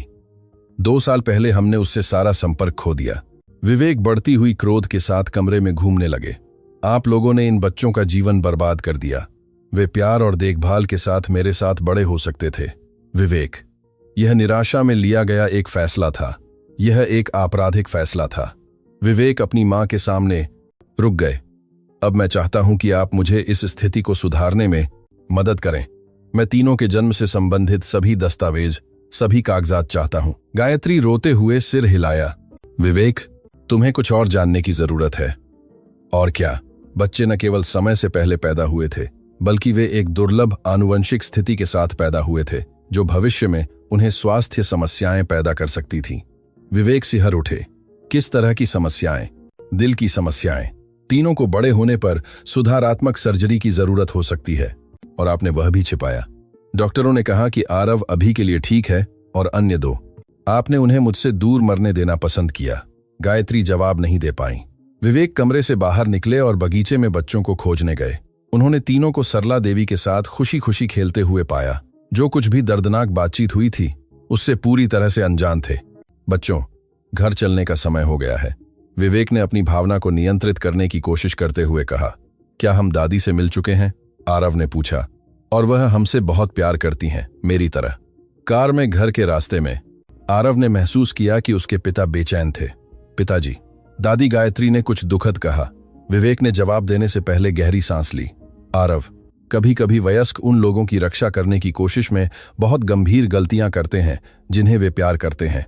दादी ने बहुत समय पहले एक गलती की थी, लेकिन अब हम सब कुछ ठीक कर देंगे और हमेशा के लिए एक साथ रहेंगे। मेरे बेटे, कुछ भी और कोई भी तुम्हें फिर से अलग नहीं करेगा। उस रात जब बच्चे सो रहे थे, विवेक को एक अप्रत्याशित कॉल आया। यह डॉ. आनंद थे। विवेक, मुझे तुमसे तुरंत बात करने की जरूरत है। यह बच्चों की जांच के बारे में है। कोई समस्या? विवेक, मुझे रक्त विश्लेषण में कुछ मिला है जो तुम्हें तुरंत जानने की जरूरत है। विवेक का दिल डॉ. आनंद के अत्यंत चिंतित और गंभीर लहजे को सुनकर तेजी से धड़कने लगा। डॉक्टर, जो हमेशा अनुभवी और नियंत्रित रहते थे, जिस तरह से बात कर रहे थे उसमें कुछ बहुत परेशान करने वाला था, जिसने उद्योगपति के सीने में एक आदिम और विनाशकारी डर जगा दिया। पिछले 2 तीव्र और भावनात्मक रूप से थकाऊ दिनों के दौरान विवेक ने भावनाओं के एक रोलर कोस्टर का अनुभव किया था। अपने बेटों को वापस पाने की भारी खुशी से जल्दी से सक्षम अधिकारियों के सामने उन्हें फिर से खोने के पक्षाघातकारी आतंक में बदल गया था, और अब वह इस भयावह संभावना का सामना कर रहे थे कि उनके जीवन में कुछ और भी जटिल, भयावह और परेशान करने वाला हो रहा था। डॉक्टर आनंद, बच्चों की जांच में आपको ठीक किस तरह की चिकित्सा समस्या मिली है? विवेक ने अपनी आवाज को दृढ़ रखने की बेताब कोशिश करते हुए पूछा, जबकि उन्होंने महसूस किया कि उनके हाथ हवा में पत्तों की तरह अनैच्छिक रूप से कांप रहे थे। विवेक, मैं फोन पर इस पर चर्चा करना पसंद नहीं करूंगा। यह एक अत्यंत नाजुक, जटिल और संभावित रूप से खतरनाक मामला है जिसे व्यक्तिगत रूप से विस्तार से समझाया जाना चाहिए। क्या मैं अभी तुम्हारे घर आ सकता हूं? बच्चे कई घंटों से गहरी नींद में सो रहे हैं। क्या कल सुबह बात करना बेहतर नहीं होगा? विवेक, यह कल तक इंतजार नहीं कर सकता। यह उनके गंभीर स्वास्थ्य और एक अत्यंत परेशान करने वाली चीज के बारे में है जिसे मैंने अस्पताल में विशेष संपर्कों के माध्यम से प्राप्त किए गए पुराने चिकित्सा रिकॉर्ड में खोजा है। विवेक के पूरे शरीर में एक बर्फीली और भयावह सिहरन दौड़ गई। चिकित्सा रिकॉर्ड? ठीक कौन से रिकॉर्ड? प्रिया के दर्दनाक प्रसव के पूरे और विस्तृत रिकॉर्ड। वहां महत्वपूर्ण जानकारी है जो तुम उस भयानक रात के बारे में जो कुछ भी मानते हो उसे पूरी तरह से विरोधाभास करती है। डॉक्टर, आप मुझे बहुत डरा रहे हैं और परेशान कर रहे हैं। आप ठीक किस बारे में बात कर रहे हैं? मैं ठीक 20 मिनट में तुम्हारे घर पर होऊंगा। मानसिक और भावनात्मक रूप से खुद को तैयार करो, क्योंकि मैं जो खुलासा करूंगा वह तुम्हारे उस सब की समझ को मौलिक और अपरिवर्तनीय रूप से बदल देगा जो हुआ था। विवेक ने अपने हाथों को बिजली का झटका लगने जैसा कांपते हुए फोन काट दिया। वह चुपचाप बच्चों के कमरे में ऊपर गए और उन्हें शांति से सोते हुए देखा, एक दूसरे को गले लगाए हुए, जैसा कि वे सहज रूप से हर रात करते थे। आरव बीच में था, जिश और शान को अपने छोटे लेकिन दृढ़ हाथों से स्वाभाविक रूप से बचा रहा था। वे शुद्ध मासूमियत और सच्चे भाईचारे के प्यार की एक मार्मिक छवि थे जो विवेक के अशांत मन में अनिश्चितता और आतंक के बढ़ते तूफान के विपरीत थी। ठीक 20 मिनट बाद डॉ. आनंद निर्धारित समय पर एक मोटी और भारी फोल्डर ले जा रहे थे और एक उदास और चिंतित अभिव्यक्ति के साथ पहुंचे जिसे विवेक ने उनके सामान्य रूप से दयालु और आश्वस्त चेहरे पर कभी नहीं देखा था। डॉक्टर की मुद्रा में कुछ बहुत परेशान करने वाला था, एक ध्यान देने योग्य तनाव जिसने विवेक को उच्चतम सतर्कता पर डाल दिया। विवेक, चलो तुरंत तुम्हारे निजी कार्यालय में चलते हैं। हमें इस अत्यंत नाजुक बातचीत के लिए पूरी गोपनीयता की जरूरत है। शांत और अलग थलग कार्यालय में डॉ. आनंद ने सावधानीपूर्वक महोगनी मेज पर फोल्डर रखा और इसे धीरे से खोला। पुराने चिकित्सा दस्तावेज, जटिल प्रयोगशाला विश्लेषण और पीले रंग की तस्वीरें प्रकट कीं, जिन्हें विवेक ने तुरंत नहीं पहचाना, लेकिन जो उन्हें परेशान करने वाली परिचित लगीं। विवेक, सबसे पहले मैं चाहता हूं कि तुम आराम से बैठो और खुद को मानसिक और भावनात्मक रूप से तैयार करो कि मैं क्या खुलासा करूंगा। यह एक अत्यंत जटिल, नाजुक और संभावित रूप से विस्फोटक चिकित्सा और नैतिक स्थिति है। डॉक्टर, कृपया सीधे मुद्दे पर आएं। मैं सचमुच चिंता और बेचैनी से हताश हूं। बहुत अच्छा। सबसे पहले, रक्त विश्लेषण ने निश्चित रूप से मेरे शुरुआती चिकित्सा संदेहों की पुष्टि की। रश्य और शान को आरव जैसी ही दुर्लभ जन्मजात दिल की स्थिति है। यह एक अत्यंत दुर्लभ आनुवंशिक असामान्यता है जो लगभग 100 जन्मों में से एक को प्रभावित करती है। विवेक ने क्षण भर के लिए राहत की सांस ली, महसूस किया कि उनके कंधों से कुछ तनाव कम हो गया है। तो वे वास्तव में मेरे जैविक बेटे हैं। डीएनए परीक्षण वैज्ञानिक रूप से इसकी पुष्टि करेगा। विवेक, यहां विनाशकारी समस्या है। डीएनए शायद पुष्टि करेगा कि वे जैविक भाई हैं, लेकिन यह पुष्टि नहीं कर सकता कि तुम उनके सीधे जैविक पिता हो। यह कैसे? मुझे कुछ समझ नहीं आ रहा है। डॉ. आनंद ने अत्यधिक सावधानी के साथ फोल्डर से एक पुराना और पीले रंग का दस्तावेज निकाला। यह प्रिया के दर्दनाक प्रसव की पूरी और विस्तृत चिकित्सा रिपोर्ट है, जिसे मैंने अस्पताल में विशेष और गोपनीय संपर्कों के माध्यम से प्राप्त किया। विवेक, वह भयानक रात तुम्हारे याद करने या तुम्हें विश्वास दिलाने से कहीं ज्यादा जटिल और परेशान करने वाली थी। कृपया और अच्छे से समझाएं। प्रिया के स्वाभाविक रूप से तिड़वा नहीं थे। वह स्वाभाविक रूप से केवल आरव से गर्भवती थीं, लेकिन लंबे और दर्दनाक प्रसव के दौरान एक गंभीर और अकथनीय चिकित्सा आपातकाल हुआ। उन्हें हिंसक दौरे और बड़े आंतरिक रक्तस्राव होने लगे, जिसे डॉक्टर ठीक से नियंत्रित नहीं कर पा रहे थे। विवेक आगे झुक गए, हर महत्वपूर्ण शब्द को जुनूनी रूप से सुनते हुए। अनुभवी डॉक्टरों ने आरव को बचाने और प्रिया को बचाने की बेताब कोशिश करने के लिए एक आपातकालीन सिजेरियन किया, लेकिन सर्जरी के दौरान उन्होंने कुछ पूरी तरह से अप्रत्याशित और वैज्ञानिक रूप से परेशान करने वाला खोजा। उन्होंने ठीक क्या खोजा, डॉक्टर? प्रिया के गर्भाशय में 2 और बच्चे विकसित हो रहे थे, लेकिन वे जैविक रूप से उनके नहीं थे। विवेक पक्षाघातकारी हो गए। उनके नहीं थे कैसे? वह महीनों से स्पष्ट रूप से गर्भवती थीं। विवेक, यह असंभव और बेतुका लगेगा, लेकिन चिकित्सा प्रमाण अटूट और वैज्ञानिक रूप से प्रलेखित हैं।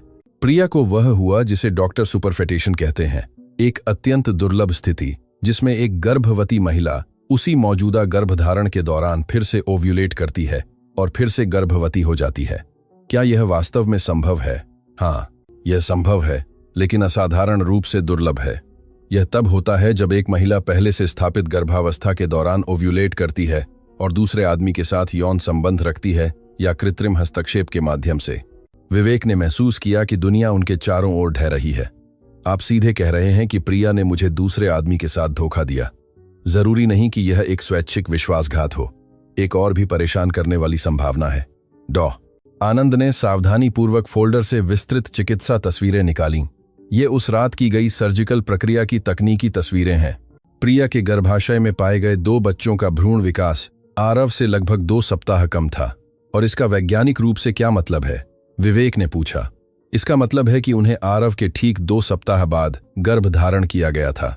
लेकिन विवेक, यह सबसे परेशान करने वाला और भयावह हिस्सा है। इन बच्चों में शारीरिक और आनुवंशिक विशेषताएं थीं जो दृढ़ता से सुझाव देती हैं कि उन्हें बिल्कुल भी स्वाभाविक रूप से गर्भधारण नहीं किया गया था। स्वाभाविक रूप से नहीं कैसे? डॉक्टर, इसे विस्तार से समझाएं। इस बात के अटूट चिकित्सा प्रमाण हैं कि ये बच्चे उन्नत कृत्रिम गर्भाधान या गुप्त आईवीएफ का सीधा परिणाम थे। किसी विशेषज्ञ चिकित्सा ज्ञान वाले व्यक्ति ने कृत्रिम रूप से विकसित भ्रूणों को प्रिया के गर्भाशय में प्रत्यारोपित किया, उसके या तुम्हारे ज्ञान या सहमति के बिना। विवेक सदमे की पूरी और विनाशकारी स्थिति में कमरे में घबराए हुए घूमने लगे। यह बिल्कुल पागलपन है। कोई इतना राक्षसी और क्रूर काम क्यों करेगा?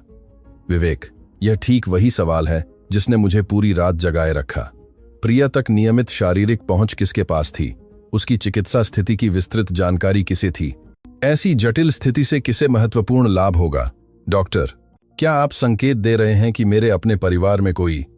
मैं पुष्टि कर रहा हूं कि पर्याप्त संसाधनों वाले किसी व्यक्ति ने जानबूझकर और ठंडे दिमाग से इस पूरी स्थिति की योजना बनाई, और उस व्यक्ति के पास निश्चित रूप से पर्याप्त वित्तीय संसाधन और अत्यंत उन्नत चिकित्सा तकनीक तक सीधी पहुंच थी। विवेक अचानक रुक गए और डॉक्टर को घूर कर देखा। मीना हमेशा अस्पताल में विशिष्ट और विस्तृत चिकित्सा सवाल पूछ रही थी। मीना योजना में एक महत्वपूर्ण मोहरा हो सकती थी, लेकिन निश्चित रूप से इस सब के पीछे मुख्य दिमाग नहीं। उसके पास इतनी परिष्कृत और जटिल चीज के लिए वित्तीय संसाधन या तकनीकी ज्ञान नहीं था। तो ठीक कौन? विवेक ने पूछा। डॉ आनंद ने सावधानी से जवाब देने से पहले हिचकिचाया। विवेक, मुझे तुमसे एक अत्यंत कठिन और नाजुक सवाल पूछने की जरूरत है। क्या तुम्हारे परिवार ने हमेशा और अधिक सीधे वारिसों में एक जुनूनी रुचि दिखाई है? मेरे माता पिता हमेशा बेताबी से और अधिक पोते पोतियों की कामना करते थे।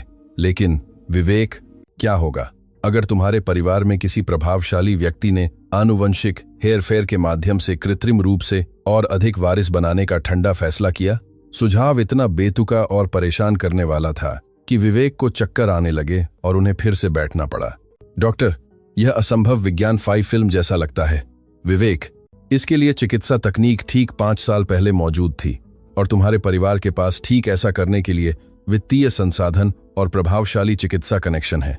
लेकिन वे मुझे कुछ बताए बिना इतना कठोर क्यों करेंगे? शायद इसलिए कि वे पूरी तरह से जानते थे कि तुम स्वेच्छा से कभी सहमत नहीं होंगे, या क्योंकि वे उन कृत्रिम रूप से बनाए गए बच्चों पर पूर्ण नियंत्रण रखना चाहते थे। विवेक ने अपने बालों को घबराए हुए हाथों से फेरा, उस जानकारी को संसाधित करने की कोशिश कर रहे थे जो वास्तविकता की उनकी बुनियादी समझ को पूरी तरह से धता बता रही थी। भले ही यह सच हो, ये बच्चे पूरी तरह से निर्दोष हैं। उन्हें बेताबी से पर्याप्त चिकित्सा देखभाल और बिना शर्त प्यार की जरूरत है। मैं पूरी तरह से सहमत हूं। लेकिन विवेक, और भी गंभीर चिकित्सा जटिलताएं हैं। यदि इन बच्चों को वास्तव में तुम्हारे परिवार के हेरफेर किए गए आनुवंशिक सामग्री का उपयोग करके कृत्रिम रूप से बनाया गया था, तो उन्हें अन्य गंभीर स्वास्थ्य समस्याएं हो सकती हैं, जो शुरुआती जांच में अभी तक पता नहीं चली हैं। मुझे बहुत अधिक विस्तृत और विशिष्ट परीक्षण करने की जरूरत है। किस तरह की चिकित्सा समस्याएं? न्यूरोलॉजिकल अपक्षयी समस्याएं, गंभीर प्रतिरक्षा विज्ञानी कमियां, या यहां तक कि काफी कम जीवन प्रत्याशा? प्रयोगात्मक आनुवंशिक हेरफेर के माध्यम से बनाए गए बच्चों के दीर्घकालिक परिणाम अप्रत्याशित और विनाशकारी हो सकते हैं। विवेक ने महसूस किया कि उनके पेट में तीव्र मतली बढ़ रही था। आप सीधे कह रहे हैं कि रश्य और शान गंभीर रूप से बीमार हो सकते हैं। मैं कह रहा हूं कि हमें बहुत गहराई से और जल्दी से जांच करने की जरूरत है। और विवेक, एक और अत्यंत महत्वपूर्ण बात है जिसे तुम्हें तुरंत जानने की जरूरत है। और क्या हो सकता है? डॉक्टर, डॉ आनंद ने फोल्डर से अंतिम महत्वपूर्ण दस्तावेज निकाला। यह एक विस्तृत वित्तीय रिपोर्ट है जिसे मैं गोपनीय संपर्कों के माध्यम से प्राप्त करने में सक्षम था। किसी ने प्रिया की गर्भावस्था के ठीक दौरान एक गुप्त फर्टिलाइजेशन क्लिनिक को ठीक 2 मिलियन रुपये का भुगतान किया। 2 मिलियन रुपये। विवेक, यह निश्चित रूप से कोई दुर्घटना या भावनात्मक विश्वासघात नहीं था। यह एक चिकित्सा परियोजना थी जिसे सावधानीपूर्वक योजनाबद्ध किया गया था और पूर्ण शल्य चिकित्सा सटीकता के साथ निष्पादित किया गया था। डॉक्टर, मुझे तुरंत अपने परिवार का सामना करना होगा। विवेक, शांत होकर प्रतीक्षा करो। किसी का सामना करने से पहले हमारे पास बिल्कुल सभी अटूट सबूत होने चाहिए। और सबसे महत्वपूर्ण, हमें बच्चों की शारीरिक सुरक्षा सुनिश्चित करनी होगी। सुरक्षा?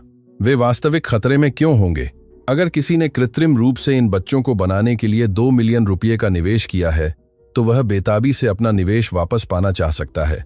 ठीक कैसे वापस पाना? जबरन कानूनी हिरासत, उनके जीवन पर पूर्ण नियंत्रण, या और भी बुरे परिदृश्य? विवेक ने महसूस किया कि एक आदिम आतंक ने उनके सीने को पूरी तरह से पकड़ लिया है। डॉक्टर, ये बच्चे वैज्ञानिक प्रयोग या वित्तीय निवेश नहीं हैं। वे मेरे प्यारे बेटे हैं। विवेक, दिल से वे निश्चित रूप से तुम्हारे बेटे हैं, लेकिन कानूनी रूप से स्थिति हमारे कल्पना से कहीं ज्यादा जटिल और खतरनाक हो सकती है। मुझे ठीक क्या करना चाहिए? सबसे पहले हम ऋष्य और शान पर पूरी तरह से विस्तृत आनुवंशिक परीक्षण करेंगे। दूसरा, हम विवेकपूर्ण तरीके से जांच करेंगे कि इस भयावह परियोजना को किसने वित्त पोषित किया। तीसरा, हम एक बिल्कुल ठोस कानूनी बचाव तैयार करेंगे। और जब ऐसा होता है तो तुम इन बच्चों की देखभाल उस प्यार करने वाले पिता के रूप में करते हो जिसके वे हकदार हैं, क्योंकि वे दुनिया में कैसे आए इसकी परवाह किए बिना उन्हें बेताबी से प्यार और बिना शर्त सुरक्षा की जरूरत है। विवेक ने खिड़की से उस कमरे की ओर देखा जहां उनके तीनों बेटे शांति से सो रहे थे। डॉक्टर, यह सब जानने के बावजूद मैं इन बच्चों से जितना अब प्यार करता हूं उससे ज्यादा प्यार नहीं कर सकता। विवेक, यह तुम्हें वास्तव में एक सम्मानजनक व्यक्ति बनाता है, लेकिन मानसिक रूप से तैयार हो जाओ, क्योंकि जब यह सच्चाई पूरी तरह से सामने आएगी तो प्रभावशाली लोग होंगे जो इस स्थिति का तुम्हारे खिलाफ उपयोग करने की कोशिश करेंगे। किस तरह के लोग? जो लोग मानते हैं कि कृत्रिम रूप से बनाए गए बच्चों को स्वाभाविक रूप से गर्भ धारण किए गए बच्चों के समान कानूनी अधिकार नहीं मिलने चाहिए। यह पूरी तरह से बेतुका और अमानवीय है। विवेक, तुम और मैं जानते हैं कि यह बेतुका है, लेकिन जब इस तरह के नैतिक मुद्दों की बात आती है तो समाज हमेशा तर्कसंगत नहीं होता है। विवेक उठकर खिड़की की ओर चले गए, पूरे चांद को देखते हुए जो उस बगीचे को रोशन कर रहा था जहां उनके तीनों बेटे घंटों पहले खुशी से खेले थे। आनंद, रश्य और शान दुनिया में कैसे आए, इसकी परवाह किए बिना अब वे मेरे बेटे हैं और मैं उनकी रक्षा के लिए मरने तक लड़ूंगा। विवेक, मैं हर संभव तरीके से तुम्हारी मदद करूंगा, लेकिन तुम्हें समझना होगा कि यह लड़ाई तुम्हारी कल्पना से कहीं ज्यादा कठिन हो सकती है। ठीक क्यों? क्योंकि अगर मेरी थ्योरी सही है तो इस स्थिति में अत्यंत शक्तिशाली लोग शामिल हैं। ऐसे लोग जो आसानी से उस नियंत्रण को नहीं छोड़ेंगे जिसे वे इन बच्चों पर मानते हैं। वे प्रभावशाली लोग कौन होंगे डॉक्टर?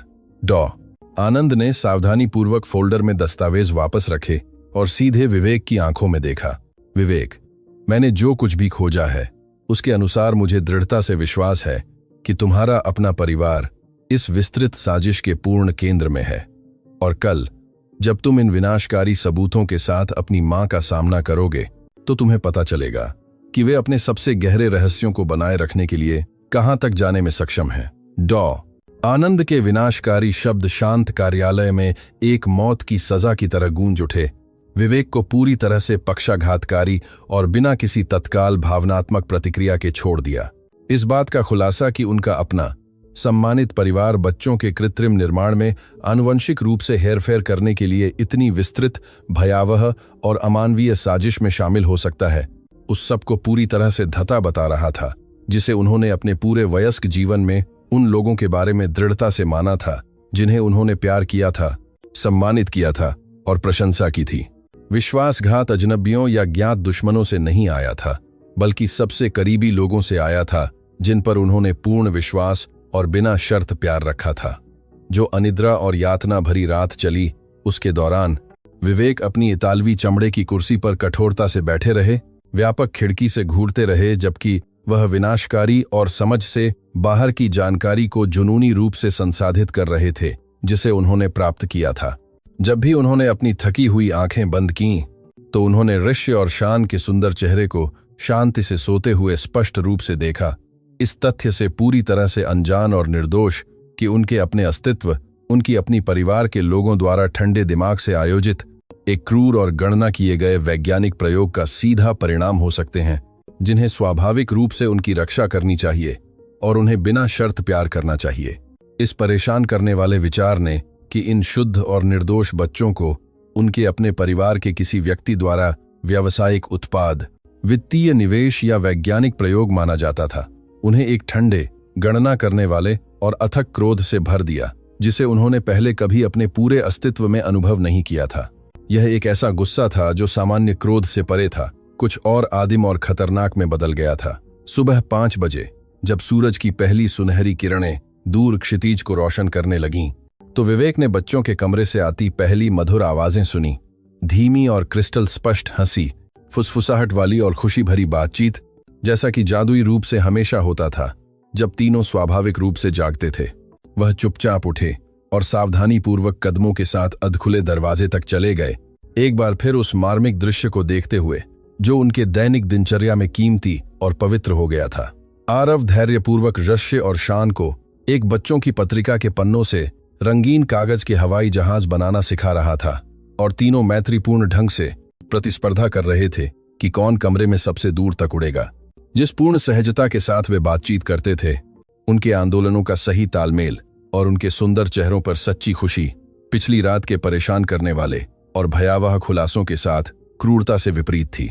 शुभ प्रभात मेरे प्यारे बेटों, विवेक ने एक मजबूर लेकिन प्यार भरी मुस्कान के साथ कमरे में शांति से प्रवेश करते हुए कहा, अपने प्रताड़ित अंदरूनी हिस्से में हिंसक रूप से चल रहे विनाशकारी भावनात्मक तूफान को छिपाने की बेताब कोशिश करते हुए। क्या तुम लोग अच्छी तरह से और शांति से सोए? हाँ पिताजी, हमने ठीक वही सपना फिर से देखा, आरव ने अपनी हरी आंखों में चमकदार उत्साह के साथ कहा। हम तीनों ने सपना देखा कि हम एक सुंदर और धूप वाली समुद्र तट पर थे। एक सुंदर और रेशमी बालों वाली महिला के साथ सफेद रेत में खुशी से खेल रहे थे और वह हमारे लिए एक बहुत ही सुंदर और उदास गाना गा रही थी। हाँ, रश्य ने एक सपने जैसी अभिव्यक्ति के साथ पूरा किया। एक गाना जिसे ऐसा लगा जैसे हम किसी दूर और खास जगह से पहले से जानते थे। शान ने उत्साहित होकर सिर हिलाया, विशिष्ट विवरण जोड़ते हुए, जिसने विवेक की पूरी रीढ़ में सिहरण दौड़ दी। सुंदर महिला की आंखें ठीक हमारी तरह हरी थीं और वह हमें प्यार से कहती थीं कि उन्होंने हमेशा हमें बहुत प्यार से पाला है, तब भी जब हमें होशपूर्वक पता नहीं था। विवेक ने तुरंत, बिना किसी संदेह के, विस्तृत विवरण को पहचान लिया। वह प्रिया थीं, ठीक वैसे ही जैसे वह अपनी समय से पहले, मृत्यु के बाद पहले दर्दनाक वर्षों के दौरान अक्सर उनके अपने उदास सपनों में दिखाई देती थीं। तीनों बच्चों और उस मां के बीच गहरा और अकथनीय आध्यात्मिक संबंध, जिसे वे व्यक्तिगत रूप से कभी नहीं मिले थे, कुछ ऐसा था जो किसी भी ज्ञात वैज्ञानिक, चिकित्सा या तर्कसंगत स्पष्टीकरण से परे था।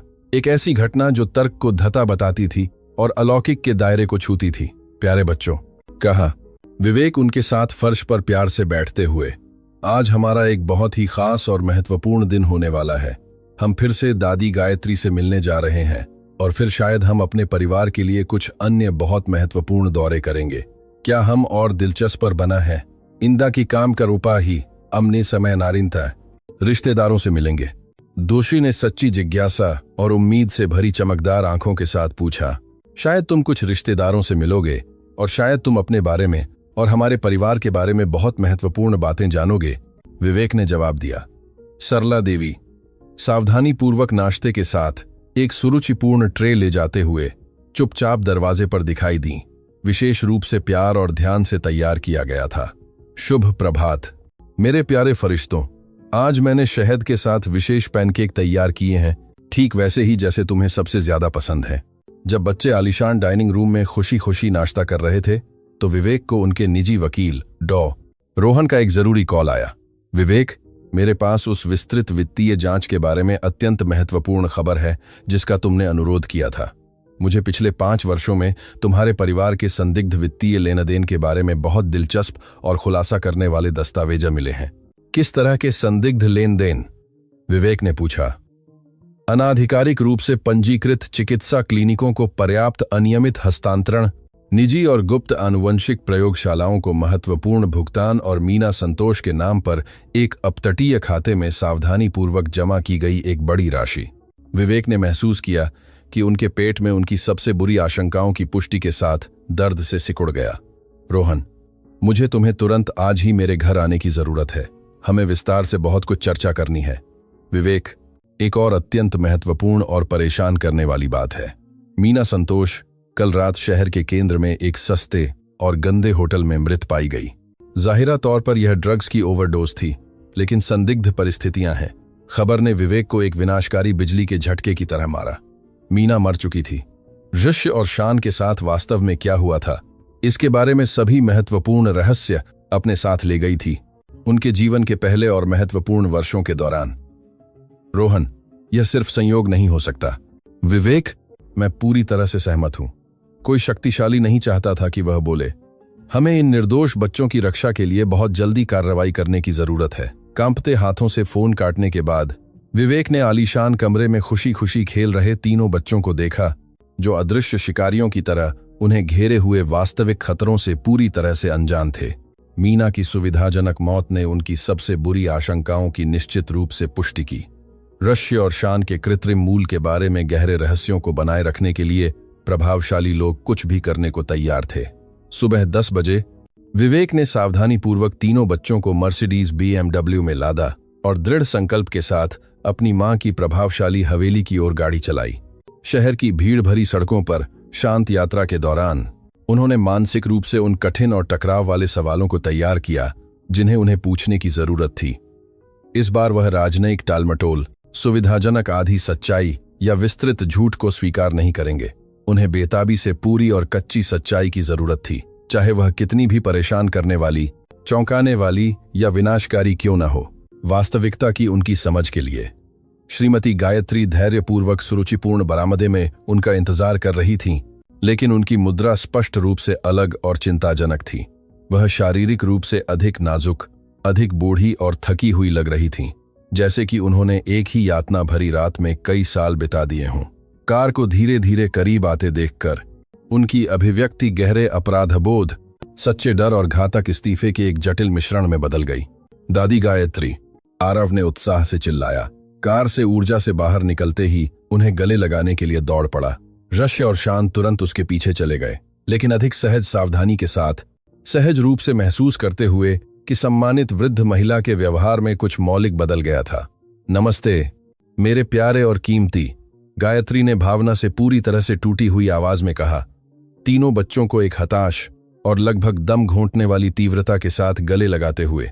हर दिन तुम और अधिक सुंदर, बुद्धिमान और एक दूसरे के समान दिखते हो।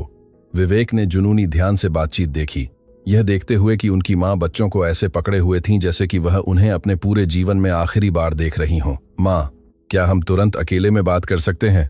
सरला प्यार से बगीचे में बच्चों की देखभाल कर सकती है। विवेक, सबसे पहले मुझे बेताबी से तुमसे माफी मांगने की जरूरत है। हमने जो कुछ भी किया, सभी विस्तृत झूठ, हमने जो भी अनावश्यक पीड़ा पहुंचाई, उसके लिए सच्ची माफी। विवेक ने अस्थायी राहत और बढ़ते आतंक का एक जटिल मिश्रण महसूस किया। उनकी मां आखिरकार सब कुछ कबूल करने के लिए तैयार थीं, लेकिन कबूलनामा उतना ही भयानक और विनाशकारी हो सकता था जितना उन्होंने अपने सबसे बुरे सपने में भी कभी नहीं सोचा था। हवेली के सुरुचिपूर्ण कार्यालय में गायत्री अपनी पसंदीदा मखमली कुर्सी पर भारीपन से बैठ गईं। अचानक अपने 65 अच्छी तरह से जिए गए वर्षों से बहुत बड़ी लग रही थीं। विवेक, आराम से बैठो। मैं तुम्हें जो बताने जा रही हूं, वह हमारे सम्मानित परिवार के बारे में तुम जो कुछ भी मानते हो, उसे पूरी तरह से नष्ट कर देगा। मां, मुझे पहले से ही पता है कि तुम रश्य और शान के कृत्रिम निर्माण में सीधे शामिल थे। मुझे बेताबी से जानने की जरूरत है कि तुमने ठीक ऐसा क्यों किया। गायत्री ने गहरी सांस ली, जैसे कि वह अपने जीवन के सबसे गहरे और शर्मनाक रहस्य को प्रकट करने के लिए हर संभव साहस जुटा रही हो। विवेक, जब प्रिया स्वाभाविक रूप से आरव से गर्भवती हुई, तो हमने विस्तृत जांच के माध्यम से पता चला कि उन्हें एक दुर्लभ आनुवंशिक स्थिति थी जो बच्चे को वंशानुगत रूप से संचारित हो सकती थी। ठीक कौन सी स्थिति? जन्मजात गंभीर दिल की समस्याओं की एक आनुवंशिक प्रवृत्ति। विशेषज्ञ डॉक्टरों ने स्पष्ट रूप से कहा कि आरव के गंभीर और संभावित रूप से घातक स्वास्थ्य समस्याओं के साथ पैदा होने की 50% संभावना थी। विवेक तीव्रता से आगे झुक गए, हर महत्वपूर्ण शब्द पर जुनूनी ध्यान दे रहे थे। सभी विवरणों के साथ जारी रखो। तुम्हारे पिताजी और मैं पूरी तरह से निराश और भयभीत थे। मल्होत्रा वंश हमेशा मजबूत स्वास्थ्य और असाधारण दीर्घायु की विशेषता रहा था। एक बीमार और नाजुक वारिस होने का भयानक विचार हमारे लिए पूरी तरह से अस्वीकार्य था। तो तुमने ठीक क्या किया? हमने विवेकपूर्ण तरीके से मार्कोस वेल्सो, डॉक्टर मार्कोस वेलोसो, उन्नत आनुवंशिक हेरफेर में एक विश्व विशेषज्ञ से संपर्क किया। उन्होंने हमें एक क्रांतिकारी प्रायोगिक समाधान प्रस्तावित किया। ठीक कौन सा समाधान? 2 आनुवंशिक रूप से संशोधित और बेहतर बच्चे बनाने के लिए, जो संभावित अंग प्रत्यारोपण के लिए आरव के साथ पूरी तरह से संगत होंगे, लेकिन जिनमें समस्याग्रस्त जीनों के आनुवंशिक रूप से सुधारे गए संस्करण भी होंगे। विवेक ने महसूस किया कि मतली उनके पेट में हिंसक रूप से बढ़ रही है। आपने रश्य और शान को आरव के लिए स्पेयर पार्ट्स के रूप में बनाया। यह इतना सरल या क्रूर नहीं था विवेक। वेल्सो ने हमें व्यक्तिगत रूप से आश्वासन दिया कि बच्चे पूरी तरह से स्वस्थ और सामान्य होंगे, केवल कुछ महत्वपूर्ण आनुवंशिक सुधारों के साथ। किस तरह के आनुवंशिक सुधार? बीमारियों के प्रति अधिक प्राकृतिक प्रतिरोध, बढ़ी हुई बुद्धिमत्ता, विस्तारित दीर्घायु। यह उन्हें वस्तुतः एक बेहतर जीवन देने जैसा था। और आपने प्रिया में कृत्रिम भ्रूण कैसे प्रत्यारोपित किए? गायत्री स्पष्ट रूप से हिचकिचाई, भारी अपराधबोध से जूझते हुए। एक नियमित प्रसव पूर्व परामर्श के दौरान वेल्सो ने प्रिया के साथ थोड़ा हेरफेर किया और संशोधित भ्रूणों को प्रत्यारोपित कर दिया। उसे कभी पता नहीं चला कि वास्तव में क्या हुआ था। आप लोगों ने उसकी सहमति के बिना मेरी पत्नी के शरीर का आपराधिक रूप से उल्लंघन किया। विवेक, हमने ईमानदारी से सोचा कि हम सबके लिए सबसे अच्छा कर रहे हैं। प्रिया के और बच्चे होंगे और आरव के भाई होंगे जो उसे जरूरत पड़ने पर बचा सकते हैं। और जब वह दुखद रूप से प्रसव में मर गईं, तो यह एक पूरी तरह से अप्रत्याशित जटिलता थी। वेल्सो ने कहा कि प्रायोगिक प्रक्रिया से इसका कोई संबंध नहीं था। और मीना, उसकी ठीक क्या भूमिका थी? मीना ने एक बड़ी राशि के बदले में दोनों बच्चों की देखभाल करने पर सहमति व्यक्त की। वह एक सरोगेट मां की तरह होगी जब तक कि उनकी जरूरत न हो। जरूरत ठीक किस लिए? अगर आराव को दिल की समस्याएं होती हैं तो उसे बचाने के लिए या सुधारे गए जीनों के साथ पारिवारिक रेखा को जारी रखने के लिए। विवेक अचानक उठ गए, बढ़ते और अनियंत्रित क्रोध के साथ कमरे में घबराए हुए घूमने लगे। मां, आपने निर्दोष बच्चों को सामान में बदल दिया। वे उत्पाद या उपकरण नहीं है। विवेक, मुझे पता है कि अब यह भयानक लगता है, लेकिन उस समय हमें लगा कि हम मानव जीवन के साथ भगवान बनने का खेल खेल सकते हैं। गायत्री खूब रोने लगी। विवेक, मुझे माफ करना, सब कुछ के लिए माफ करना, लेकिन तुम्हें समझने की जरूरत है कि हमने यह प्यार के लिए किया। तुम्हारे लिए प्यार, आरव के लिए प्यार, परिवार के लिए प्यार। प्यार, मां, वह प्यार नहीं था, वह शुद्ध और क्रूर स्वार्थ था। विवेक, एक और बात है जो तुम्हें रश्य और शान के बारे में जानने की जरूरत है। और क्या? उन्हें केवल तुम्हारे जीनों से नहीं बनाया गया था। डॉ वेल्सो ने एकदम सही प्रोफाइल बनाने के लिए कई स्रोतों से आनुवंशिक सामग्री का उपयोग किया। विवेक ने चलना बंद कर दिया, महसूस किया कि दुनिया हिंसक रूप से घूम रही है। ठीक किन अन्य स्रोतों से? बेहतर बुद्धिमत्ता वाले व्यक्तियों के जीन, ओलंपिक एथलीट, असाधारण दीर्घायु वाले लोग, वे उपलब्ध सर्वोत्तम मानवीय विशेषताओं का एक संकलन है। तो वे मेरे जैविक बेटे भी नहीं हैं। जैविक रूप से उनके लगभग 60% जीन तुम्हारे हैं, बाकी को कृत्रिम रूप से चुना गया था। विवेक को पूरी तरह से बेहोश होने से बचने के लिए मेज का सहारा लेना पड़ा। वह डॉक्टर वेल्सो अब कहाँ है? वह 2 साल पहले एक कार दुर्घटना में मर गया। और कल रात, और मीना, मुझे मीना के बारे में पहले से ही पता है। सुविधाजनक रूप से सच्चाई जानने वाले सभी लोग गायब हो रहे हैं। विवेक, यह नहीं था। यह क्या नहीं था मां? यह योजनाबद्ध नहीं था। यह सुविधाजनक नहीं था कि गवाह गायब हो जाएं। गायत्री चुप रहीं। उनकी अभिव्यक्ति ने विवेक की सबसे बुरी आशंकाओं की पुष्टि की। मां, और कौन इसके बारे में जानता है? केवल तुम्हारी मौसी सुनीता और मैं। तुम्हारे पिताजी रहस्य को अपने साथ ले गए। सुनीता जानती थी, उसने परियोजना को वित्त पोषित करने में मदद की। हाँ, वह वही थी जिसने डॉ वेल्सो को ढूंढा। विवेक ने महसूस किया कि वह उनकी कल्पना से कहीं ज्यादा गहरी पारिवारिक साजिश खोज रहे थे। सुनीता अब कहाँ है? वह कल रात यूरोप चली गईं। उन्होंने कहा कि उन्हें कुछ समय के लिए दूर जाने की जरूरत है। भाग गई? क्या तुम्हारा मतलब है? विवेक ने खिड़की से बच्चों को देखा। आरव रश्य और शान को बगीचे के बड़े पेड़ पर चढ़ना सिखा रहा था। मां, आपने इन बच्चों का परिवार होने का अधिकार उसी क्षण खो दिया जब आपने उन्हें एक खेल के टुकड़ों के रूप में बनाने का फैसला किया। विवेक के अंतिम शब्द कार्यालय में एक निश्चित निर्णय की तरह गूंज उठे। पारिवारिक संबंधों को हमेशा के लिए बंद कर दिया जो दशकों से बनाए गए थे। गायत्री कई मिनटों तक चुप रहीं, उन टूटन की भयावहता को आत्मसात करती रहीं जो उनके कार्यों ने पैदा की थी। अपराधबोध का बोझ शारीरिक लग रहा था, उनके कंधों को झुका रहा था और उनके पहले से ही पश्चाताप से चिह्नित चेहरे को और बूढ़ा कर रहा था। विवेक खिड़की के पास गए और बगीचे में तीनों बच्चों को देखा जो उनके भाग्य को सील करने वाली बातचीत से पूरी तरह से अनजान थे। आरव पेड़ पर चढ़ने में कामयाब हो गया था और शान उन्हें नीचे से प्रोत्साहित कर रहा था, जबकि वह ऋष्य की मदद कर रहा था। दृश्य शुद्ध मासूमियत का था, उनके मूल की भयावह जटिलता के विपरीत। गायत्री, विवेक ने आखिरकार टूटी हुई आवाज में कहा, मैं जो कुछ भी हमने किया है उसे पूर्ववत नहीं कर सकता। मुझे पता है कि मैंने इन बच्चों की दादी होने का अधिकार खो दिया है, लेकिन कम से कम मुझे उनकी देखभाल में आर्थिक रूप से योगदान करने की अनुमति दें। पैसे। विवेक वापस मुड़ गए और उनकी आंखों में ठंडक से चमकते हुए देखा। क्या आपको लगता है कि पैसा आपके किए की भरपाई कर सकता है? मुझे पता है कि यह नहीं कर सकता, लेकिन कम से कम मैं यह सुनिश्चित कर सकती हूं कि उनके पास वह सब कुछ हो जिसकी उन्हें जरूरत है। उन्हें मेरे काम और मेरे प्यार के माध्यम से सब कुछ मिलेगा। मैं उस विकृति को वित्त पोषित करने के लिए इस्तेमाल किए गए पैसे का एक पैसा भी नहीं चाहता, विवेक ने जवाब दिया। गायत्री ने अस्वीकृति को स्वीकार करते हुए सिर झुकाया। और अगर तुम्हें कुछ हो जाता है? उन्होंने पूछा। अगर उन्हें देखभाल की जरूरत है जो तुम प्रदान नहीं कर सकते, उनके पास सरला होगी जो उनसे सच्चा प्यार करती है। उनके पास डॉ आनंद होंगे जो उनकी देखभाल करने के लिए प्रतिबद्ध हैं। उनके पास ऐसे लोग होंगे जो उन्हें इंसान के रूप में देखेंगे, न कि प्रयोगों के रूप में, विवेक ने जवाब दिया। गायत्री एक पुराने दराज की ओर चली गईं, जहां वह महत्वपूर्ण दस्तावेज रखती थीं। एक और बात है जो तुम्हें जानने की जरूरत है। उन्होंने एक सीलबंद फोल्डर निकालते हुए कहा। ये प्रक्रिया से संबंधित सभी चिकित्सा दस्तावेज हैं। सब कुछ डॉ वेल्सो ने प्रलेखित किया। सभी जांच, सभी विशिष्ट संशोधन जो किए गए थे। विवेक ने अनिच्छा से फोल्डर लिया। आप मुझे यह अब क्यों दे रही हैं?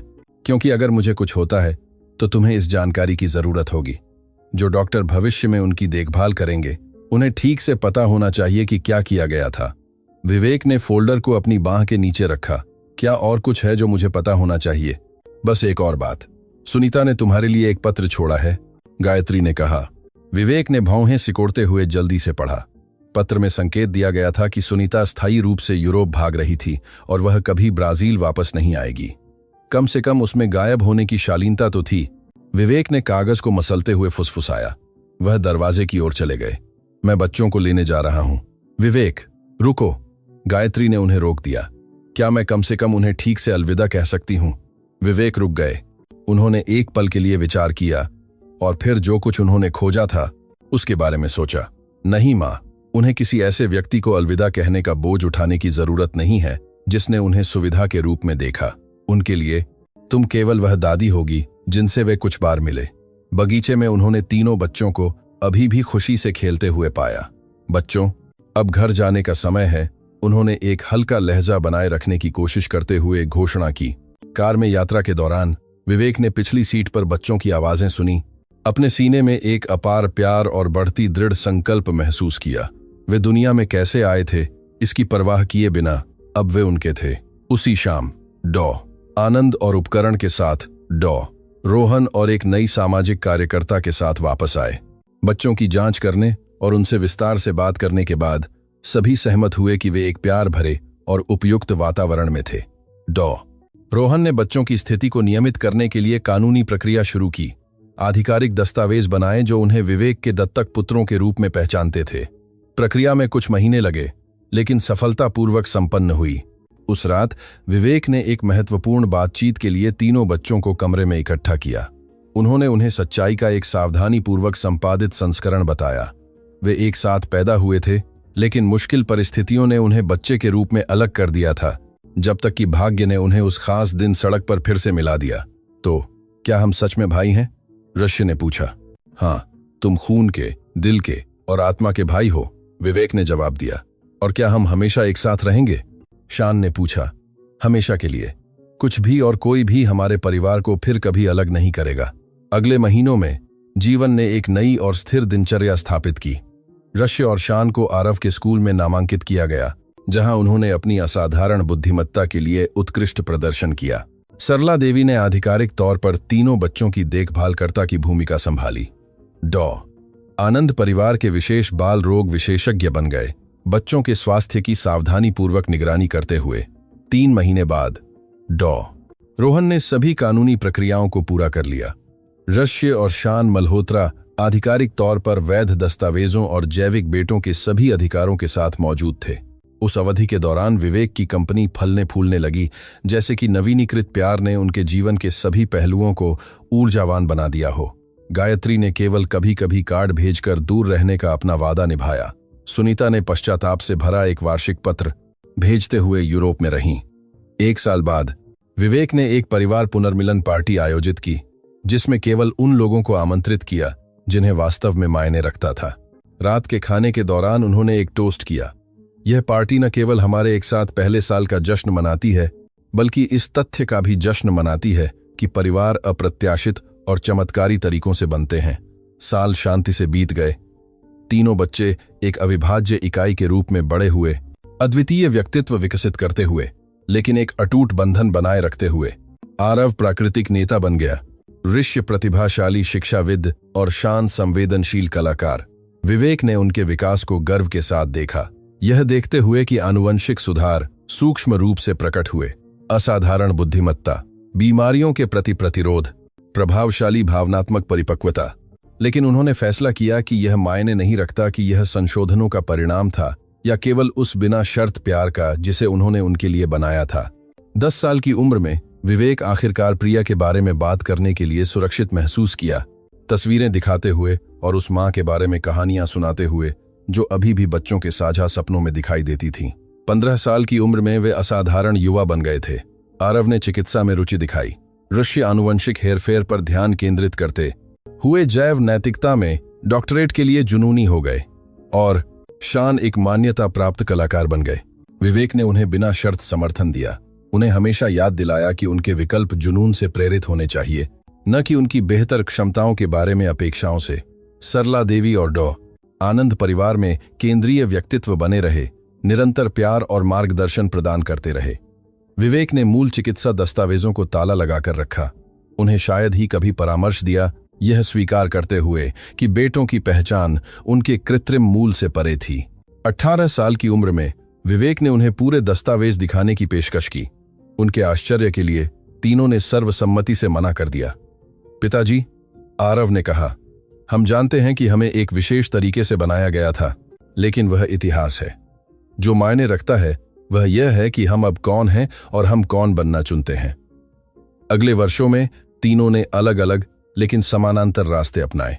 आरव बाल हृदय रोग विशेषज्ञ बन गया, ऋषि ने आनुवंशिक हेरफेर पर ध्यान केंद्रित करते हुए जैव नैतिकता में डॉक्टरेट प्राप्त की और शान एक मान्यता प्राप्त कलाकार में बदल गए। सभी ने शादी की, परिवार बनाए और बचपन के अद्वितीय बंधन को बनाए रखा। विवेक शिष्टता के साथ बूढ़े हुए एक विस्तारित परिवार से घिरे हुए थे, जिसमें उनके 3 बेटे, उनकी पत्नियां और अंततः 7 पोते पोतियां शामिल थे। सरला देवी और डॉ आनंद अपने अंतिम दिनों तक परिवार के साथ रहे। उन्हें उन स्तंभों के रूप में प्यार किया गया जो वे वास्तव में थे। जब विवेक 70 वर्ष के थे तो बेटों ने पुनर्मिलन की 25वीं वर्षगांठ मनाने के लिए एक पार्टी आयोजित की। उत्सव के दौरान आरव ने एक भावुक भाषण दिया। पिताजी, आप उस दिन आगे बढ़ सकते थे, लेकिन आपने रुकने, सुनने और प्यार करने का फैसला किया। आपने हमें सिखाया कि परिवार जीनों के बारे में नहीं है, बल्कि प्यार करने और एक साथ कुछ सुंदर बनाने के बारे में है। विवेक ने अपने एकत्रित परिवार को देखा, 3 असाधारण बेटे, उनके परिवार और सभी लोग जिन्होंने इस साझा कहानी का हिस्सा बनना चुना। उन्होंने वैज्ञानिक मूलों के बारे में सोचा, जो इस सरल वास्तविकता के सामने अप्रासंगिक हो गए थे कि वे पूर्ण इंसान थे, प्यार करने और अपने जीवन में अर्थ खोजने में सक्षम थे। कहानी हेरफेर और झूठ से शुरू हुई थी, लेकिन प्यार और परिवार के साथ समाप्त हुई। उस रात विवेक शांति से सोए, यह जानते हुए कि उन्होंने अपने जीवन का सबसे महत्वपूर्ण वादा पूरा कर दिया था। और पहली बार उस दिन सड़क पर उन्होंने अतीत का सपना नहीं देखा, बल्कि उस शानदार भविष्य का सपना देखा जिसे उनके बेटे एक साथ बनाना जारी रखेंगे। क्या आपको आज की कहानी पसंद आई? तो चैनल को सब्सक्राइब करें, लाइक करें और नीचे टिप्पणी में बताएं कि आप यह वीडियो किस शहर से देख रहे हैं।